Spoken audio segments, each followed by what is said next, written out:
Hey everyone, it's Tuesday night, and that means it's GameFace time. Right here on Sifted Games at Sifted.net. We're going to run through the very best and the brightest, and the not so brightest of video games for the week. We have a great show for you guys tonight, but before we get going, we got our shirts, people. Sit up straight so you can see. This is the white with the violet. They're on the store now. Right now there's a huge graphic on the top of the home page. And if that's gone, maybe you're watching this a couple days later, you can always click on the Sifted logo, and there's a drop down there that has merch. So this is the white with violet. All right, so I see Sam's got me on that other camera there. Here is the orange with blue.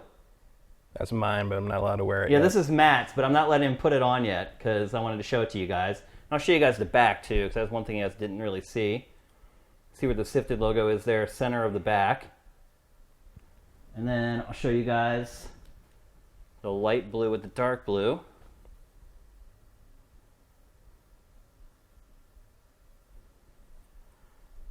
And then there's the back. The shirts came out amazing. I don't know with the stream quality if you can see it, but the screens are sick. Been wearing these around for a couple days in LA. I've had no less than 3 people come up to me and ask me where I got these. So that's a pretty good sign that people are digging the shirts. I hope you guys are too. Did you take them back to your car at that point? No, I was wearing the shirt. I'm selling them out the trunk. Come on. I probably should have. I should have just kept them in the car and been like, yeah, just, I don't know if you watch Better Call Saul, but like right now, have you watching the new season? No. Oh, well, he's selling like burner phones out of the trunk of his car right now. Maybe I should just go to over to a Walmart or something and just stand there with the shirts or whatever. But I am very, very happy with how they came out. To reiterate from last week, again, if you're on the ends of the spectrums on size, if you wear a small, you wear a double XL or triple XL, you should go buy those shirts right now. I actually checked some of the orders earlier today, and already people are starting to snatch those up. So if you wear any of those extreme sizes on a small, double XL, triple XL, do not wait. You should probably get your shirts as soon as you can because they are going to be gone. So, and I'll keep you guys updated on stock and all that. Of course, in the store, you'll be only be able to see if we actually have a size, but I'll let you guys know in a week or two how many we have of each so you guys know if you can wait. I know obviously all of you guys can't just go buy them right away. You're waiting for payday or whatever, so I totally get it. So we'll keep you updated on that stuff. Really, really happy with how the shirts came out. They are absolutely my favorites that we have made so far, and I hope you guys agree. Those of you watching on YouTube, you can buy the shirts. Anyone can buy the shirts. You don't have to be a subscriber. You don't have to be a patron. Anybody can go buy them. So folks on YouTube, you're welcome to pick them up as well. Also, thank you, folks on YouTube. You guys have been really hooking us up with the Twitch Prime stuff. We've talked about it on the show before. I'm going to reiterate it again. You can give us a free $2.50 every month through Twitch Prime. There are instructions down in the description below. I'm not going to go through how to do that. It's very, very easy. And if you've already done it once, it's literally one click to do it for every consecutive month because they don't just let you subscribe to a channel. You have to do it every month. So thank you to everyone who's done that for GameFace on YouTube.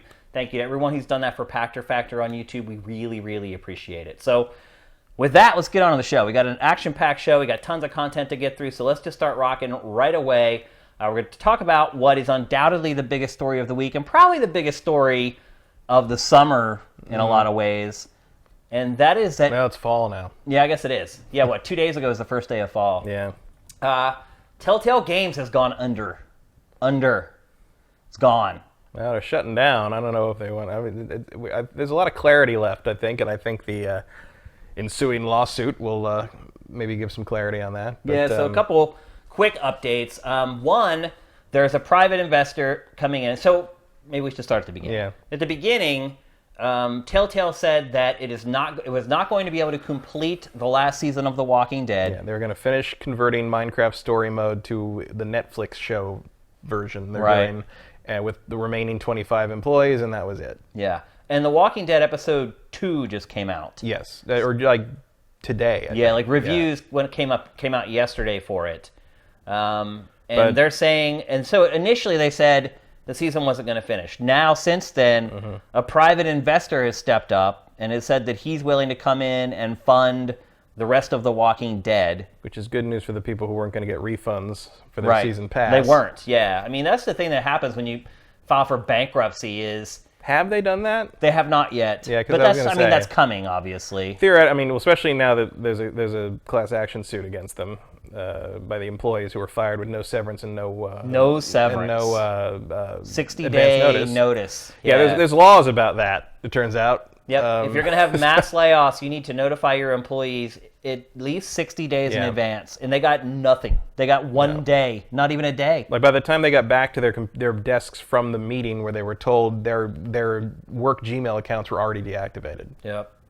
It's a bad scene. As someone who's been through a lot of layoffs, although only one of them caught me. I think anyone who's worked in corporate America has dealt with layoffs at this point. Yeah, but I've just never seen anything like this. Like this is unusual. Like, I mean, Capcom did it right with Capcom Vancouver. Like they gave everybody benefits and payout through severance through a very reasonable amount. I think more than legally required, if I remember correctly. They're a Japanese company. Yeah, it's just how it's done. I mean, we found out at G4. We found out I think it was more than 60 days, a little over. It was like October, and our last day was like December 21st or something. Well, I remember I don't know if it was you. Somebody called me from there and was like, "Oh, we all got laid off," and I was like, "Oh God, that's terrible." And I'm like, "Well, you guys are all looking for work. I'll try to find what I can for you guys." They're like, "Well, I have like 2 months." Yeah. I was like, "What?" I'm like, "So wait, you have to work for 2 months under the precipice that you're losing your job." Well, they did that to us at Tech TV too. Yeah, they did. They fired everybody. Was it even 2 months? It was. They fired us all in well, it was barely 2 months because we found out something was happening in like April. And then they had the meeting that told us we were all fired and had to reapply for our own jobs. Right. The morning we were flying to E3. Right. Yeah. And then our first day in at G4 we had to reapply for. We had to reapply for all, and they put the wrong listings up, and we were like, our jobs aren't here, and they straightened it out. But like, and then our first day, and I remember our first day in at G4 in LA was like August 4th or August 2nd, something like that. So it was not quite 2 months. Yeah. But I think that was actually before WARN, the law that makes 60 days the standard. I think that law had not gone into it. That law passed in 2003, and I don't know if it was in effect by the time we got laid off at Tech TV. So let's talk about what went wrong at Telltale. I mean, people know. We kind of already talked about it a couple shows ago. We went into that a little bit in the Life is Strange discussion, I think. Did we? We just talked about Telltale recently, about how like they haven't evolved the game engine, and like I'd like to play more of their stuff, but it's just like. But we had no idea what. No was one knew. There. No one. This came out of nowhere for everybody, including the people who work there. Although it should be noted that the guy running took over to run the place recently, and is still did this. He's the guy from Zynga that liquidated Zynga too. I mean, he seems to be a deconstructor, basically. Like if you need someone to sort of take your company apart from the inside, because you're going down the tubes, basically, this is a guy who can do that. It sounds like. I think what we discussed a few weeks ago, though, is different than this because we talked about why we were kind of falling out of favor with Telltale's games, which is a part of it. I mean, I'm sure there's other people out there who feel that way. Go watch Jim Sterling's video. Right, but that doesn't mean that they shouldn't have stayed in business. So let's talk about the mistakes that Telltale made to get it to this point, other than, hey, you probably should have updated that engine at some point. Yeah, I mean, our discussion was about the lack of appeal of a lot of these things as they continue to grind out the same thing over and over again, not the idea that somehow this company that was dealing with all these super high-profile license things were not making their deals with these licenses to the point that they would automatically come out ahead. Like that's the weird thing to me is like how do you not negotiate that so that we're going to make this Batman game, but how do you not negotiate that so that no matter how the Batman game sells, you still recoup your costs because you're dealing with this huge property. These IP owners should have been paying Telltale more than enough money to make these games. Right. And it sounds like, and we don't know this for a fact, but it sounds like Telltale was putting itself out to be able to get access to the IP. Yeah, I think and that sounds like that was happening. The way it should have been working. And that combined they were doing a service to the IP holders. Yeah, and that combined with their really aggressive expansion plans of like just constantly making content. Sounds like to the detriment of a lot of the developers. There were a lot of bitter developers talking about how much overtime they'd worked and now they weren't even getting severance, let alone overtime pay. which is a good lesson. I mean, yeah, the company doesn't care about you. Like that's the That's lesson the of truth that. across Yeah, the absolutely. board. Let's just be honest. Like you don't. Yeah, not to go back to Batman, but I mean, yeah, every once in a while, a villain says something that can be used in life. Yeah. And in The Dark Knight, the Joker says, "If you're good at something, never do it for free." Yeah. And that is actually very good advice, even if it comes from a sociopathic maniac. Yeah. It's and like that's just prevalent in the game. And I mean, you even saw like there were people on Twitter saying like, oh, if the developers really believed in the Walking Dead game they were making, they'd finish it for free. And it's like that is not how anything works. Good one. And they're like modders work for free. I'm like, yeah, modders have another job typically. Well, like, there is also another point to be made in there, which is, you know what? They don't really care about it. It's their job. It's their job. Also, like, make it on what are they supposed to break back into the office and like resurrect the file servers? And like, it's like that's not. I've talked about this a million The times. reaction to this has been very strange in Yeah. from some directions. I've talked about this a million times about how game players, fans, gamers, whatever you want to call them, romanticize everything. They think that everybody working on their favorite game loves it just as much as they do, and they're as invested in it as they are. And some people are, I'm sure. There's a few. But some people are just coding so they can eat. Right. I mean, it's a job. It's their vocation. So to assume that they should just go and work for free because they love The Walking Dead as much as you do, it's so delusional. Especially after it's and like, naive. these people got no severance. Their income's gone now. Yeah. Like they don't, they need to start worrying about how they're going to pay October's rent. Yeah. I think what's really struck me with this scenario and a bunch of others that have happened over the last 6 months is I'm getting to the point where I'm really starting to realize that a lot of the people that love games, follow games, get obsessed over games are still really young. I mean, they say the average age of the gamer is 35 or whatever the hell it's supposed to be now. Well, it's more like 43 now. Right, or whatever they say it is. Still, the truth is the vast majority of people who care enough about games to be vocal about them are still really young and really immature. And it's, for me personally, it's become increasingly difficult to deal with those people because I'm not even, I'm young for my age, at least as far as my attitude is concerned. But now I'm getting to the point where I'm old enough where even being young for my age makes it hard for me to relate to a lot of the people in our industry anymore. I just can't. Like, I can't handle the juvenile crap that happens in our industry all the time because you have 14 and 15-year-old kids trying to tell a 40-some-year-old guy, yo, you need to go and work for free. It's like, F you, bro. Like, I think a big part of it is that a lot of the people who are vocal online are of that age. They've never had a job. Or if they do, they're working at, just like we did when we were kids, they're working retail or whatever. They don't know what it's like to have a career and work at a corporation where there's all this other crap that's going on underneath the surface. Or sit in a boardroom meeting where the guy who no one can contradict decides to change this whole thing. Right. And you just have to do what you're told, whether you know it's going to make a terrible product or not. Yeah. Like, that's just the reality of it. And even looking from their perspective back when I worked in retail, that stuff kind of happened. But it's not on the scale that it happens when you get into your career. Well, also when you're in that like a retail position like that. I worked standard retail for over 10 years from like when I was before I really should have been. I was doing like odd retail jobs when I was 13 and stuff. Wanted your own money? And because I had comic books to buy. Damn it. Yeah. And you imagine that, like, whoa, if I was in the world of game pub press, it wouldn't be like this because everything's cool there. If I was developing video games, everyone's a creative master who doesn't make stupid choices there. It's like, it's like that everywhere. It's just you're in a nicer room having the meeting with the people that don't know what they're talking about, but like you're still having that meeting. Yeah, I mean, the other thing too is when you start working at big companies, you're not making like one big decision every like 3 or 4 weeks. You're making like 10 a day. And when you're making that many big decisions in that amount of time, it's easy to make one wrong decision that could have a huge ripple effect on down the line. And I'm not covering for Telltale here at all. Because in my opinion, the reason Telltale is in the state it's in right now is because it was horribly managed. Absolutely terribly managed. They negotiated terrible contracts. There's no reason that Telltale, as we sit right now, has had 2 games, not even 2 games, 2 seasons of its games that ever turn a profit.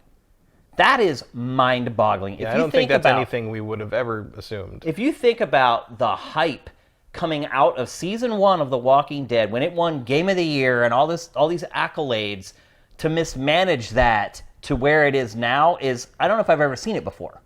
It's unusual, that's for sure. I mean, just like if you're dealing with someone, I mean, if they were making their own That original... was, what, 8 years ago? Was it 2010?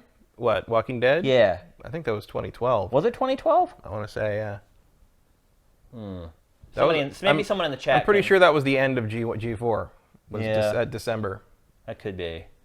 So I do remember sitting in a mostly empty office, boggling at the idea that one game of the year. Yeah. I was completely boggled by it. I mean, not to take away from that game, because I did like it, but it's like... I mean, honestly, it's one of the best adventure games that have been made in quite a long time. That, I'm well documented on The Walking Dead and how I didn't feel like it deserved Game of the Year that year. But that's not why they're in the place they're in now. No, but like it's... Like, if you're going to do that, like, if you're going to work... I mean, it would be one thing if it was, like, a Don't Nod situation where they were making original content, original story-driven games that, like, just weren't selling. Yeah. But almost everything they do is a very high-profile license.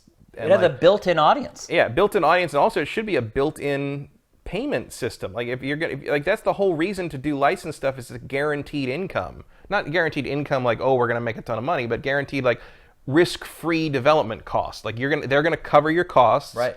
And then you're gonna share the profit. That's what Insomniac did with Sony. Like Sony funded the game, and they're gonna split the profits once Sony gets paid back for what they put into the game. Yep. Like, it was low risk for Sony because Sony has tons of money to throw at this, and it's a very well-known IP, and it's no risk to Insomniac because they didn't have to spend any of their own money. So what happened? Like, why weren't they making those kinds of deals at Telltale is the question. And I don't know if we can answer that question without knowing the psychology of the people running the company. I think another mistake, and people may argue against this because of how well the first season did, but I think another thing that may have hurt Telltale is that its biggest IP, which is The Walking Dead, was based on the comics and not the TV show. And look, you can say, well, the first season was so successful, and I agree, it was very successful, but I think it's hard to sustain that level of excellence. And when you have dips down... If it was based on the TV show, the fans of the show maybe still buy those episodes that people aren't buying because it's based on the comic because it's not as good as the stuff before. Well, it certainly seems to be keeping them watching the TV show. I don't know. I think it is obviously the comic license and not the show license because they're not using show characters, and if they are using show characters, they're based on their appearance in the comic books, not the actor. Yeah. But I think it's nebulously removed enough that you could think it's part of the TV show universe if you want, at least as much as Fear the Walking Dead is. Yeah. Although those shows are crossing over now. Yeah. Well, AMC just said that they intend to keep the Walking Dead universe going for another 10 years. That might be tough. I don't know if because The Walking Dead to me is not a good television show. Well, I anymore. don't think they mean like that The Walking Dead itself will continue for another 10 years. I think they mean like they'll do more spin-offs. Right. Because I feel like you're reaching the end of the main show's lifespan here. But you could keep. Well, it's already repeated the cycle like 4 times. Yeah, but you could keep Fear the Walking Dead going. You can come up with another. Hell, they could make a show out of this. Fear the Walking Dead is better than The Walking Dead now, in my opinion, I hear. by a significant margin. I haven't watched really anything from The Walking Dead since season 2. Yeah. The episode where they tried to spend an entire episode trying to pull a zombie out of the well was kind of my breaking point. Oh, we got an update in the chat from Vincent. It says, Telltale just stopped selling The Walking Dead the final season on most platforms. Probably wise until they secure and figure out what the hell's going on. Otherwise, you're selling something that just doesn't exist. You're just digging a deeper hole. Yeah. You're selling something to people you're not going to be able to deliver. So, and now, like I think today it was, they announced that like there's employees that were laid off are bringing a class action suit against them for. Yep. I mean, I don't know if that's going to do anybody any good because the implication is probably that they don't have the money to pay anyone anyway, and if they do, they'll probably end up settling for a very low amount. But whatever helps these guys go to sleep at night. The other problem for Telltale is a lot of times when a company goes bankrupt, you sell all the assets. Mm-hmm. And then that's a way you can maybe pay some of the people the money. They don't own any of this stuff. They have nothing to sell. No. Have they ever made anything original? No. Can't think of anything. No. Was Sam & Max original? I don't know if they own that IP. That might own that IP now. Yeah, but otherwise, God, that was a long time ago. So they have nothing to sell. They have their equipment to sell. Yep. Like capital expenditure stuff. And like maybe their engine, if that was in-house. Who's going to buy that? Right. It's been the point of contention for the last like 4 years. No one's going to want to buy that. So they have no assets to sell to make it right with their employees either. I've seen the rest of the industry reaching out and trying to help these people. Lots of people saying, hey, we got this job available, apply. I think there's some kind of a thing that they're throwing for the employees that just like people in the general industry like a mixer kind of thing. Yeah, through a mixer to like help them find jobs, like a little career fair or something. Yeah, so, the industry is pretty good about that. Absolutely. They're very good at being aware of what's happening and finding people other places. I mean, you might have to move out of the Bay Area. Yeah. But at this point, you probably can't afford it anyway. Nope. So. Well, yeah, especially if you don't have a job, because even if you have money saved, 3 or 4 months in California without money coming in, you're broke fast. And that's generous. Yeah, exactly. So it's just a bad scene. Now, Matt, will you miss Telltale, the developer, at all? No. I won't either. I mean, I haven't played anything they've made since... Batman was the last thing I played. Batman's the last thing I finished. I played the first episode of Guardians of the Galaxy and never went back to it. Me too. I started. I got like 20 minutes in. That happened to me with the last season of The Walking Dead. I literally booted it up and played 10 minutes, and it got to some scene where like a zombie was walking towards me, and I couldn't figure out like which direction they wanted me to point the analog stick, and then I did, and then it didn't register it, and I was like, I'm done. I'm like, I don't care about this anymore. I don't care about the story. I had already missed like the last like full season. I didn't even know what was going on. I was just like, I just don't care anymore. I mean, I am sad that the Wolf Among Us season 2 won't happen because that was one of their better ones. That one's definitely not happening. Yeah, no way. They hadn't even started on that, and hopefully maybe Gearbox or someone can do something with the Tales of the Borderlands stuff, because that was also, I mean, that was good. Maybe incorporate some of that into Borderlands 3, because that was really good. Again, most of the really good elements come from the writing. Yeah. I think more than the writing and some of the performances, more than the actual gameplay. So no, I won't miss them as a game company, but I feel it's a shame that that no one gets to follow up on some of the. But then maybe they will, because it's not like Telltale owns these IPs. Like if Gearbox wanted to make a deal with Don't Nod or something to make another Tales from the Borderlands, I'm sure that could happen. Do you think it's even creating a vacuum or a void that some other developer or publisher would even want to fill? I mean, if they weren't selling well enough to pay the bills, then I don't see why you would. It seems like a losing proposition. It does. Sounds like the only company that's figured out how to do this, properly seems to be Don't Nod. And they have their own IP. And they actually own something. Life is Strange. So yeah, like I mean, the whole. No one's gonna be. I feel like no one's gonna be rushing in to start making DC Comics, story-driven adventure games. Really. Yeah, I mean, Telltale was just so poorly managed. Not only was it just poorly managed with, hey, we have this idea, we have this thing that we do, it's this template, it's this engine, and we can plug any IP into it, and we can have success with it. Not only were they short-sighted to think about that, they didn't even think about, hey, we don't own anything. Mm-hmm. Like, what value do we even really have if we're just working with other people's IP? Yeah, they should have been leveraged, like at least coming up with one original thing. At least. They were mixing in at the time. Yeah. I mean, now they have nothing. There's nothing to sell. They can sell their computers and their workstations and, like, their desks. Yeah. But... And, I mean, I know a couple people that work there. Job. That was our first sign something was going on. Mm-hmm. Joe, the head of PR at Telltale, he left there like 8 months ago, and I was flabbergasted. I was like, what? Why are you leaving there? Like, you've been there for so long. You are the person who helped them become what they've become, and then he's like, I'm leaving. He didn't say why, and I was like, he didn't have another job yet? And I'm like, what the heck is going on? And then I just forgot about it. And in hindsight, I think he knew it was coming. Mm-hmm. Well, I don't think did they hire another PR person? They never did. Yeah. Like, I would get... they knew they didn't have anything to PR. Also, another red flag was I emailed just... Because what happened was they started just... I used to get emails from Job, And then I just started getting emails from some random like Telltale PR email address. And when the last season of The Walking Dead was coming out like a few weeks ago, I emailed that address. I was like, hey, looking for review code. Usually it's just sent to me and I haven't got it.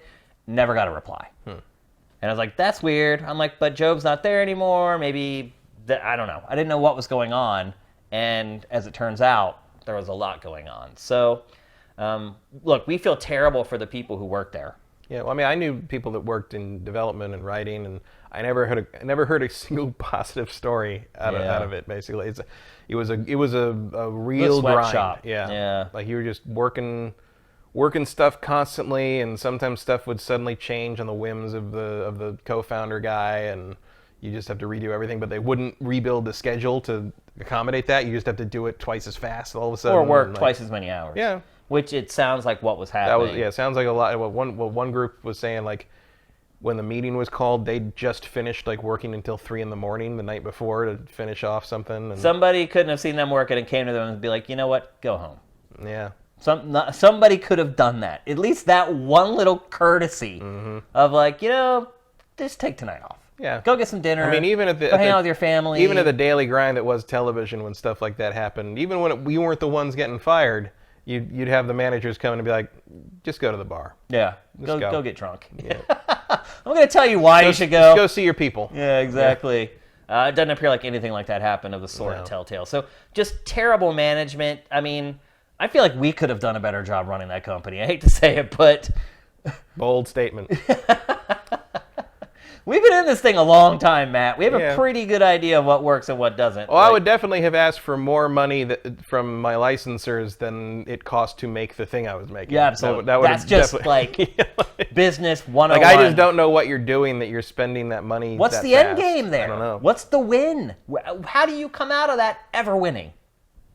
And if they were licensed games that were paying the bills properly, where was that money going? Just expanding out into more of a sweatshop scenario, or like I don't understand where that's the point of doing licensed. If you look at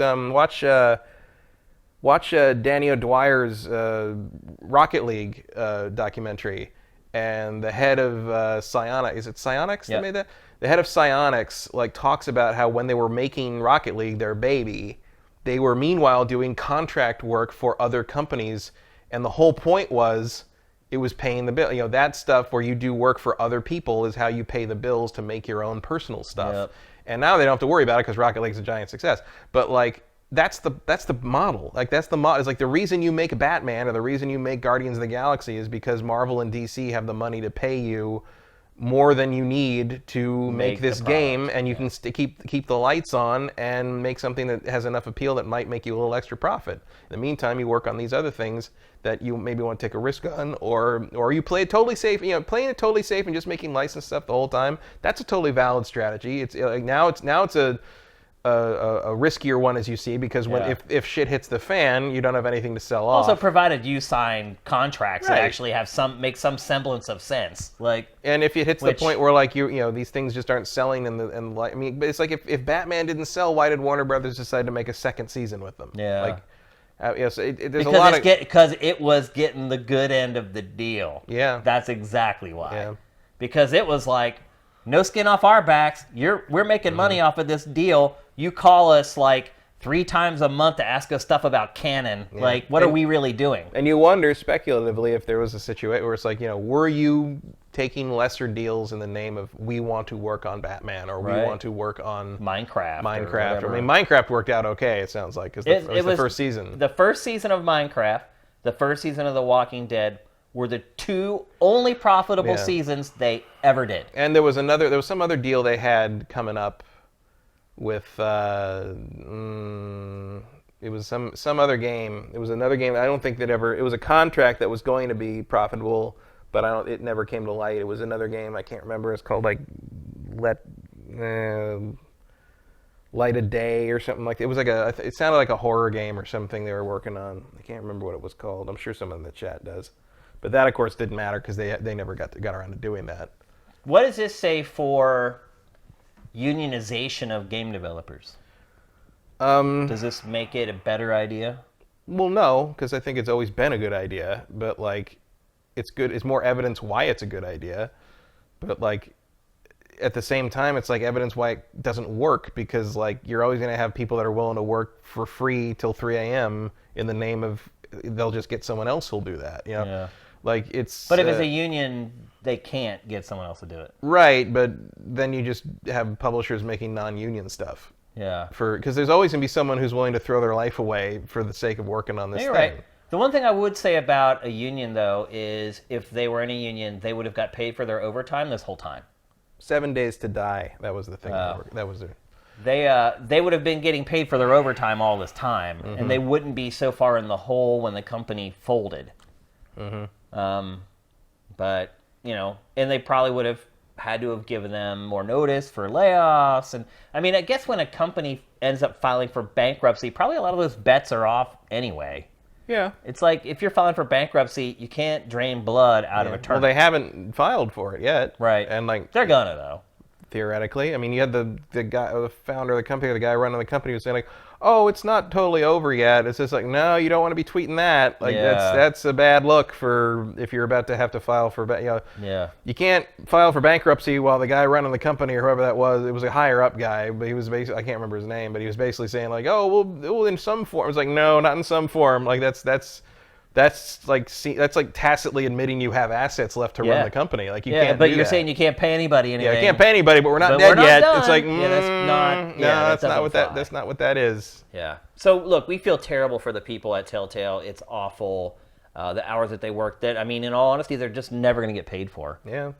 It's just. I mean, I know how that is too, but like. Yeah. But a lot of late nights at the old TV station, but. Yeah, I mean, I've been fortunate enough that at the very least, every time I've ever left a job, I was paid everything I was owed. I mean, that's true. I mean, I may not have got severance. I think maybe one time I got severance of like 2 weeks or something like that, which is nothing in California. I got a lot of, because I'd been there for years. Oh, when you and left years. G4, you mean? When they fired me at G4, when they shut G4 down, or production down rather, because G4 kept airing for 2 more years. Right. Just so weird. Well, it was supposed to be turned into Esquire, and then I think it turned out that once you fired all the production people, it actually turned kind of profitable. Because the movies, like we did movies that don't suck, and that actually pulled in a decent viewership. And everyone made fun of Cops, but Cops kept that channel on the air for like 6 years. It kept Spike on the air for a long time. The problem with Cops was that it rated really well, and the people who watched it didn't watch anything else on the channel. No, it was just like 60-year-old white dudes watching watching Cops beat people up, and then like they just switch right off as soon as. Well, they didn't care what network it was on. No, it didn't matter where it was. Yeah. My favorite thing was one of that ever was I was scrolling. It was a period where on my cable system, G4 and Spike were right above. Like Spike was right under G4. Was it just a block of cops? No, it said G4 said cops, cops, cops, cops, cops, cops, and then Spike TV said jail, jail, jail, jail, jail, jail.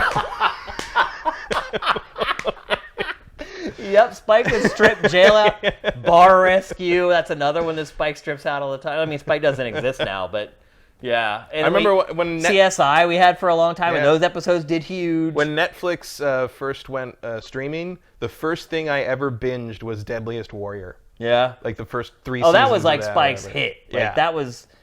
I had just started working there on Spike, like as like the head of digital, like promoting all Spike shows, and it was just like one awful show after another, just trying to put lipstick on a pig. And then we had Deadliest Warrior, and immediately, like you'd put together all these plans to promote these shows. We'd have all this content that we'd make, like we'd go behind the scenes. Nobody watched any of it for any of those shows, and that show. The night that it hit for the first time, I went to our website and I was like, oh my God, there are comments on like the content that we're creating. Like, it was tough. So, it was a really good idea. Yeah. It just ran out of... Yeah, I mean, there's only so much, you're going to run out of warriors to be deadly. As opposed to like, it was kind of the like Ninja Warrior, American Ninja Warrior, where it's like... Now it's gigantic, though. Oh, yeah, because they took it away from G4 and put it on NBC. Like that was basically I remember the people who like found that show and like kind of figured out how to make it and figured out how to shoot it for American television. Like none of them got taken along with that. Like they all just got fired along with the rest of us. And NBC was just like, yoink. Yep, we'll take that. We'll put that on the air. And I still get, it's like, oh, American Ninja Warrior is such a great show. Wow, I watch it all the time. And I'm just like, yeah, we found that. Yeah. And, in Japan. like, I know the people who found it in Japan and invented how to shoot it because it was shot differently there. Yeah.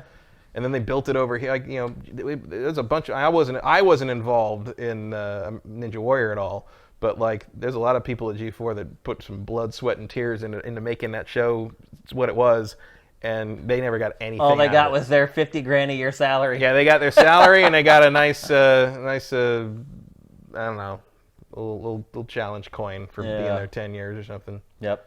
But again, that goes back to that tweet from the Telltale developer. The company doesn't care about you. Right. Yeah. Get paid or don't do it. Yeah. You know? And he's right. Yeah. Yeah. I mean, if you ever find yourself in a situation where a job is working you and not paying you, you need to start looking for another job. Yeah, keep your job. Do what you got to do to keep the job, obviously. You but can't look for another one while you're doing that job. But know that that's a sign that you need to find something that's going to treat you more like a human being. Yeah, and look, in some ways, some of that stuff, I hate to say it, is a little bit on the employee for allowing them to run them over in a lot of cases. But I mean, you end up in a situation. Also, like if you've been there since like 2011 or whatever, since it got big. Like one of the reasons I stayed at G4 as long as I did is because I'm like, by the time if they fire us, my severance is going to be huge. Yeah. And like didn't work out for Telltale though. Right, but like that again, legally you expect that because that's how companies are supposed to mandated to work. That's how that works. I think in California there is a severance law, isn't there? Yeah. So Telltale's in all kinds of trouble. Yeah, this is not over. This is you're going to be seeing updates about this for a couple of years. I think. Yeah. But so there you go. Telltale, rest in peace. To everybody who worked there, best of luck. Surely some talented people there. Like the writers, the people who worked on the cinematics, those people are really, really talented.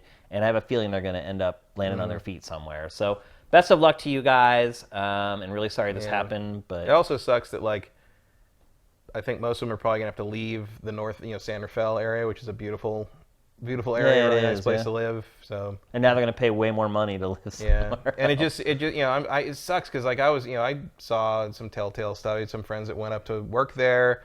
I even thought about it at one point, and it's just like because you look at that and you would think that was one of the surest bets for continued employment. You would think the budgets would be pretty low. You think that would just pretty low, and like the licensing stuff means that like you're always guaranteed to at least come out with break even. Yep. Like it just they screwed it up. Yeah, it's amazing. Like what a sure thing and what a ball drop. Yep. All right, let's move on. We're going to talk next about another micro console. This one's a little bit bigger than like the Neo Geo Mini or the Atari. Or the 14th iteration of the crappy Genesis emulator that they keep recycling. Yep. With the bad sound. Yep. So it was announced at Tokyo Game Show that the PlayStation Classic is on the way, a micro-sized version of the original PlayStation. They're saying 20 games, but only 5 have been announced so far. And not the cream of the crop, exactly. Well, there's one of them is a big deal. Yeah. Final Fantasy VII. Right. They've announced that that's going to be there. Yeah, and I mean, Tekken 3 is... You got to have a Tekken in there. That's a PlayStation classic. Oh, yeah. No question. Like any of them you could put in there, and it would make sense. I mean, they are, I think, the 5 games they've announced are definitely... I would put them on a list of PlayStation 1 essentials. Yeah. Maybe Jumping Flash wouldn't make the top 20, but like it was a big deal at the beginning of the system's life, no question. Yeah, so there's R4, Ridge Racer, Type 4, Jumping Flash, and Wild Arms. Rounds out the 5 that they've announced. First of all, let's talk about not just announcing something like this, because announcing something like this and saying, okay, here's 5 games that we have out of the 20, that's fine. The issue I have is that the thing was put up for pre-order immediately. And people are just expected, and I'm sure they are, to just go and buy this thing, really having no idea what 75% of the content is going to be. I did. You went and ordered it. I ordered it. Why? Because in case it sells out later on, I want to have one reserved so that if the other 15 games are good, I can have one. And if the other 15 games are not sufficient to me, I will cancel it. Or you could just sell it on eBay for like triple the price or whatever. Yeah, we'll see if that even... I mean, if they pick the wrong remaining 15 games, the hype could die real quick. And I feel like it's going to be an ongoing problem because those controllers don't have analog sticks. Yep. So let's go through the rest of the specs as they are. No DualShock. No. It does come with two wired controllers. I mean, I realize it's a cost-cutting thing, but like, not even just like, not even, don't even have to be DualShocks. They could just have the dual analog something. You just have analog sticks. Like, you're limiting the games that play well and properly to basically the first 2 to 3 years of the system at that point, and that's not cool. No post-launch updates, so it doesn't have an Ethernet port so that you can update it. That also means no online play. Which I wouldn't have expected that, really. I don't know. It's pretty nice to have if you're going to get a console that has games from 20-some years ago on it. To be able to play Tekken against somebody else, I think, would add some flavor to it. You get an HDMI cable and 2 wired non-DualShock controllers. So you're right. Was it the second year that they released analog sticks? It was 97 because obviously the N64 launched with sticks first, and then PlayStation and Saturn was first. Ripped the idea. Was Saturn sticks analog sticks? Saturn's analog controller for Knights in 96. It was analog though, Yeah. like it actually could. The stick, the little knobby thing was analog, and the triggers were analog. Okay, I wasn't sure. I knew it had sticks. I don't think it beat the N64 to market in Japan, but the analog controller with Knights did come out here before the N64 did. Okay. So 5 games out of the 20. How do you feel about those 5? Because honestly, to me, those 5 are not. I mean, they're not going to make me buy it. I like Wild Arms. If you're coming out of the gate, they just announced a new Wild Arms for mobile. Yeah, I like Wild Arms, but they're not like buy $100 mini console. Also, there's a better version of it on the PS2.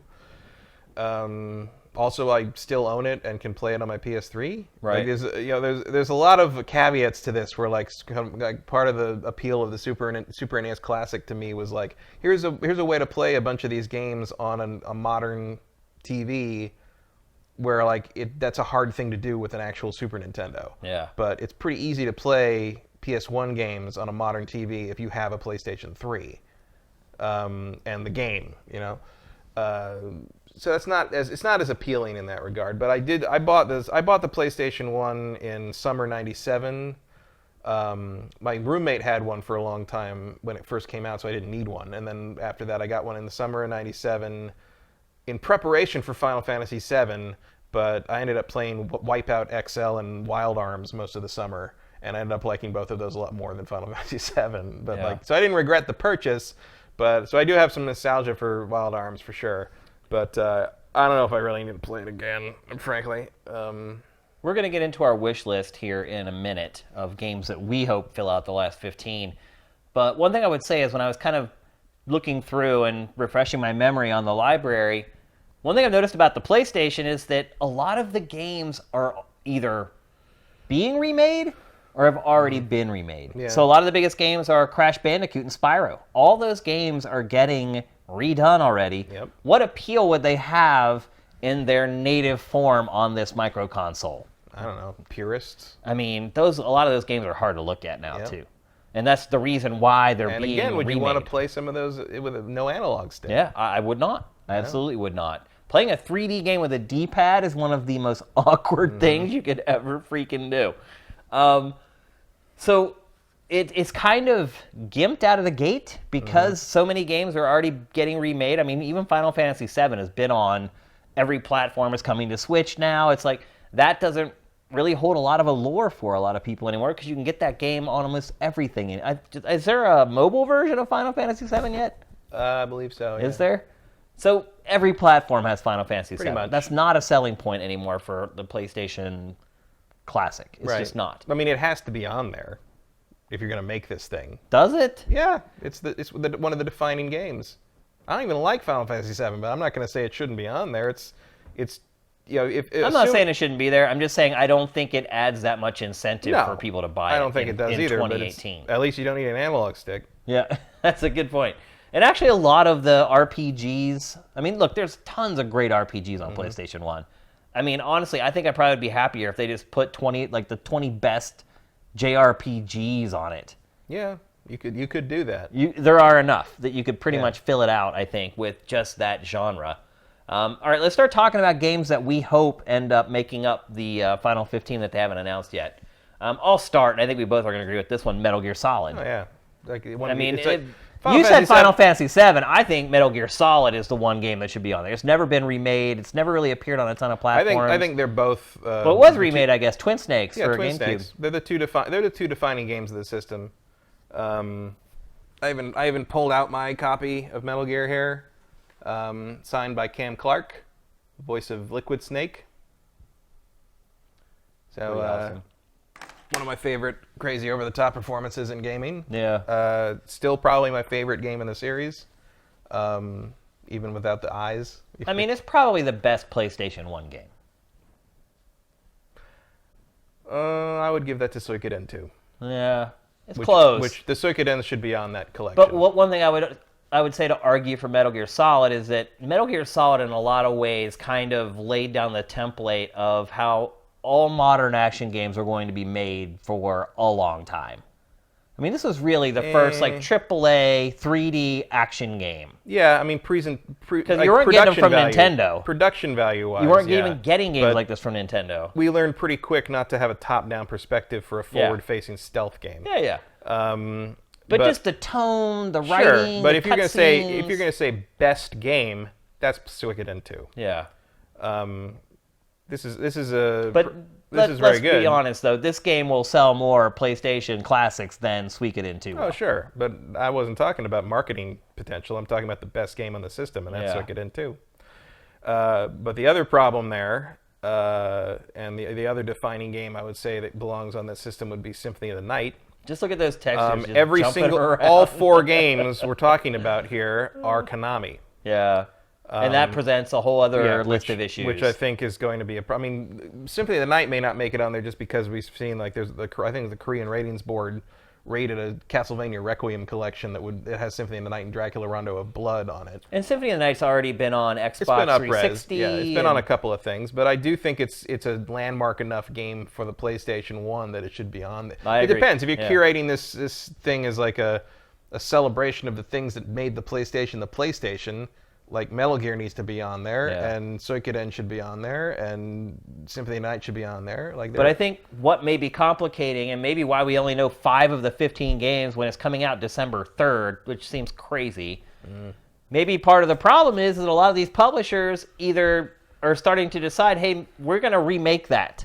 Yeah, that's Konami possible. right now could be thinking, we're going to remake Metal Gear Solid, so why would we thin everything out, thin out the market, and let them put it on the classic? Now, the advantage is that Metal Gear already has a classics version available for PS3, a PS1 version.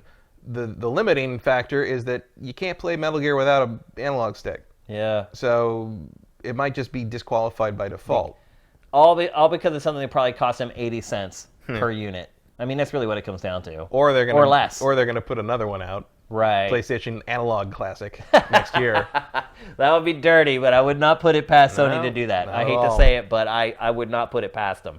All right, so let's start talking about some of the other games we would like to see. Metal Gear, I think that was probably top on both our lists, other than for you, Suikoden. It's just super obvious. Now, I would put Metal Gear above Suikoden in terms of forced inclusion on this system, because it's just... If you're going to make a PlayStation classic, it has to have Final Fantasy VII and Metal Gear Solid on it. It does. Like, above all else. Yeah. Like, right there, you're done. Like those, Don't you those think two... Like, you have 18 games to put on this system because the 2 top slots are taken by those 2. Don't you think if Metal Gear was going to be on there, it would have been in the initial announcement? I think so. Yeah. And also the analog sticks would be on the controller. Yeah. Like, it's just... It's not going to happen. Unless there's some way to, like, say, oh, if you have the old controller, you can figure out there's an adapter or something. I don't know. I feel like they would have said something about that. Yep. Unless they're still working that out. Here's some other games that I came up with. Legacy of Kain Soul Reaver. I like that, but to me the Again, no analog stick. Right, and also the definitive version of that is the Dreamcast version. It is. But yeah, it's a really great game. It'd be a good pick. We already talked about Symphony of the Night. Here's one maybe just personally for me, Crash Team Racing. I don't care about Crash Team Racing, but it is popular, and people have been asking for it as a remaster, so... you could probably play that with the D-pad. You might be able to... I don't... I wouldn't want to. No, but you could. You could. I personally, I think Crash You might, Team Racing Rabbit, you is might. top 5 kart racing games of all time. I had a ton of fun with it. It was not as good as Mario Kart 64, but it's still a really good kart racing. There's tons of kart racing games that have come out since. It's still better than most of those. Yeah. Is what I would argue. Xenogears. Do you like Xenogears? I hate Xenogears. It's a polarizing game. I loved it. I played it at the time. I despise it. I think it's one of the worst written and worst paced games ever made. I do think it has one of the best soundtracks of all time. Yeah, I don't think anyone can deny that. I mean, Mitsuda firing on all cylinders is like nothing else. Yeah. I do think it should be on there. It's a defining game for the system, even if I don't like it very much. Like, it should be there. If only so people can suffer through the scrolling text with no speed control. Yeah. You forget. Right. You forget how annoying that is until you go back to it. I loved Xenogears. To me, it was one of the first RPGs I ever played that felt like it was made for older players. It wasn't just like a kid's RPG. I mean, a lot of those RPGs, most kids maybe would never make it through the games because they're complicated to play. But that one was the first one where like the story and the tone of the game felt like it was at least made for like teenagers. Yeah, I guess so. It's just I played it when I was like 22, and I thought it was like pathetically juvenile in terms of how it treated the subject matter and how lots of long religious everything took. undertones. It was like it felt like in the wake of Evangelion, where like it basically it's like, let's just take a bunch of Judeo-Christian iconography and throw it in a blender, and that's what this will be, you know. And like there's some cool music stuff, and the animated sequences were neat at the time. Giant robots are always welcome, except they were all sort of basic rip-offs of other giant robots. And then the second disc, they ran out of money, and the entire story is told by someone sitting in a chair narrating it to you. Yeah. Which is funny, but like not great in terms of, you know, finishing off your big epic story. But it has an amazing soundtrack and a unique art style for the time. And if we're really just talking about games that define the PlayStation 1, Xenogears should be on there. Yep. Next, I have Final Fantasy Tactics. To me, that's a no-brainer. That's like almost in that same class as Final Fantasy VII and Metal Gear. I think most PlayStation 1 fans would agree. Again, I don't like Final Fantasy Tactics very much, although, again, it has a really great soundtrack. It does, yeah. Also, I do think Tactics has a really good story. I played that game for, I think, shockingly good story over 100 hours or something. I just didn't enjoy. I'm a Shining Force Fire Emblem fan, and I thought it was too limiting, and 5 characters is not enough to really make me interested, and there was a lot of weird balance problems that I thought were annoying. But I think it's an important enough game, and a game that everybody has fond memories of enough that it should. If there's going to be another Final Fantasy entry, it should be that. It should be Tactics. And then my final pick is actually 2 games: Silent Hill 1 and 2. Well, Silent Hill 2 is on PlayStation 2. Yeah. Oh, right. Or wait, no, Silent Hill 2 is a PlayStation game. PlayStation 2. Promise you. Wow. Silent Hill 1 was the I only. thought for sure it was PlayStation 1. Nope. Well, then Silent Hill. Yeah, Silent Hill's a good inclusion. But again, Konami, analog stick. Again, might be remade. Might be, yeah. Although that would be a really good idea to remake the first Silent Hill. Except when they remastered them, they were garbage. They were. I don't know if I trust that. But no, I think Silent Hill, actually, I replayed that about 5-6 years ago, and it still more or less holds up, except for the fact you can't tell what anything's supposed to be. You can't. I mean, that's kind of true of like the PlayStation. I mean, I said back in the day, I remember saying like Usenet and stuff, like the games that come out now are going to like age terribly because they look like shit. Like it's the first 3D generation. Everyone's figuring stuff out. It looks awful. No one has fingers. And I would get roasted for that. I was like, no, everything looks amazing. It's like, no, it doesn't. It's not going to look amazing for another 5 minutes. Like it's going to be done. Well, I remember I used to like go over to other people's houses, and some of my friends had a lot of consoles. Some of them would just have one. One would have like just the N64. Some would just have the PlayStation 1. And I remember I go and sit and like play games with them, and I would like laugh at the graphics on PlayStation. Like, what are you laughing at? I'm like, look at like the textures and like the polygons just like all shivering and shaking around. I'm like, what are you talking about? I'm like, see that? Look at it moving. Buckle up, because intentionally doing that is the next big indie game graphical trend. I promise you. It's already starting to happen. Wait, are you joking or no? I'm not joking. What? It's already starting.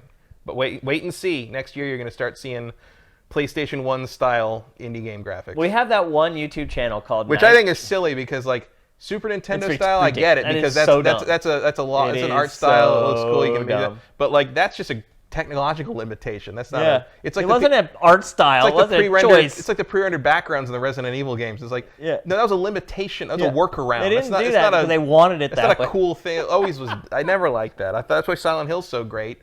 Is it was a full 3D game. was that all moved the polygonal. camera through the environment. It was great. Yeah. So I got my own. I mean, I said Suikoden. That's insane, though. I have not seen an indie game that does that. Well, it's not yet. Just wait for it. It's coming. I Oh, you're promise. predicting it. I'm predicting it. Oh, okay. That's what I was trying to get at. I'm predicting it also in the sense that I've seen a couple of them, and I get just stay tuned, Norm. It's coming. I think it's ridiculous, but it's coming. Well, there's the one YouTube channel that we curate stuff from called 98 DMake. Oh, that's Where fun too. Yeah. I love that channel because it takes like modern games and like retro makes them Right. into, and he does that. Like he'll have the flickering, like shaking textures and like the polygons that like bend and like he has a really good idea. This is actually one of my, and I know it would never make it onto the collection, but this is actually one of my favorite PlayStation 1 games. Is that Destruction Derby? I wouldn't count it completely out because it is a very well-regarded game now. Is it? Yeah. It's brought up. I see it brought up all the time in favorite PlayStation 1 threads and Twitter threads and stuff. It's just one of those things where it just so happened that at launch when I got the PlayStation, there wasn't that much. I think this or Driver, like a Reflections game, should probably make it. Yeah. I played the living crap out of this game. It's so funny to look at it now. I would say. Look at those trees. It's so awesome. Look at the aliasing on the railing around the... It's just... Wow.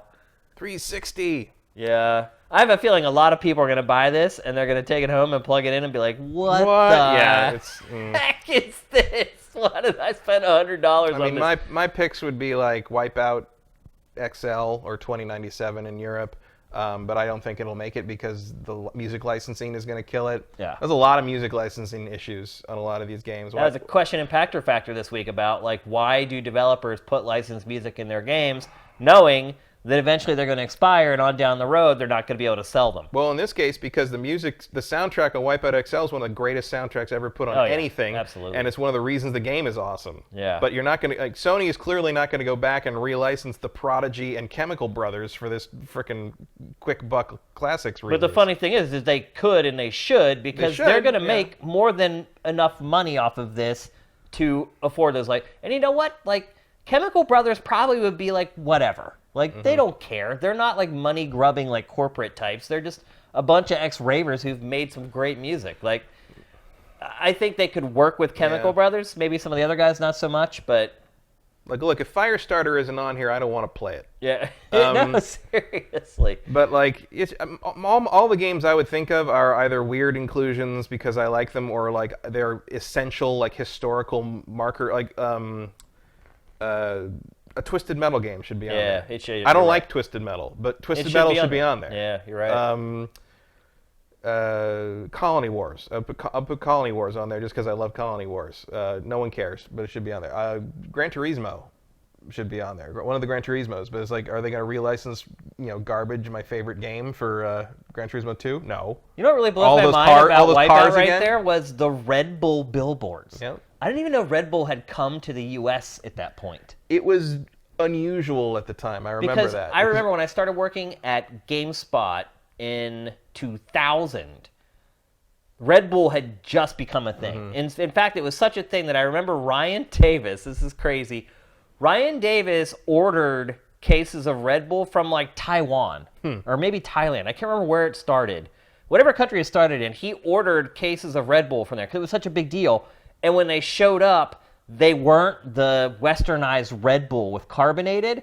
They were these little black bottles that looked like medicine bottles. Yeah. And you literally unscrewed the cap off the top of them, and it was only like maybe 3 ounces. And oh my God, dude. Literally, you drank that, and like 30 minutes later, you were holding on to like for sanity. Like, I felt like I had taken I drank like 5 gallons of coffee. Oh yeah, I remember that when they started, it was like that 24-hour energy thing and all that, 3-hour energy or whatever. Yeah, well, that's basically they just Basically were what that taking what was, the yeah. original Red Bull was. Yeah, because Yeah. Red Bull when it started is not what you think it is No, now. it was like a little shot of was like an elixir. hyper caffeine and stuff. Yeah, but I mean, it still had like the taurine in it or whatever. Yeah. It wasn't just caffeine. Well, that's where the Red Bull name comes from. But he bought a whole case of that, and we had it in there. It took us like 8 months to drink it because it's like you drink it and you'd be like, "Oh my gosh, I may have a heart attack." Like, No, we knew because I played this a lot with Miguel Concepcion at the time, and he liked it. He got into it because he was big into Britpop and electronic music and trance and stuff like that. And this was a lot of the up and comers at the time. Like no one knew. Like people would come over and like we'd be playing this, and people would be like, "What is that song?" Like they like people would get into like Chemical Brothers off of listening to the Wipeout soundtrack. What people don't realize about the PlayStation is that, first of all, when it launched, it did not do well at launch at all. And they marketed it to the underground. So my buddy in Philadelphia, he had a weekly club night called Yo Man, appropriate for Philly. And it was like every Thursday night, I think it was. And nobody I knew owned a PlayStation. And then they signed a deal with my buddy to come into his club night for like 3 weeks or 4 weeks straight and set up kiosks in the club. And basically the only thing that was on there was Wipeout. And the reason they played Wipeout is because it was all electronic music, and obviously it was like a house music club or whatever. And within that 4-week period, every single one of my friends eventually bought a PlayStation. And that's kind of how their marketing plan was from the beginning. They're like, hey, we're going to go do this underground stuff. We're going to try to build groundswell. Obviously, it paid off in spades. They were geniuses for doing it. But Wipeout was a big game for PlayStation out of the gate because of how they decided to market the console like right away. And the music is I like Wipeout in general, but the music in that made that game way more epic. I remember like there were some close races that like wouldn't have been as adrenaline pumping without Atom Bomb by Fluke playing behind it.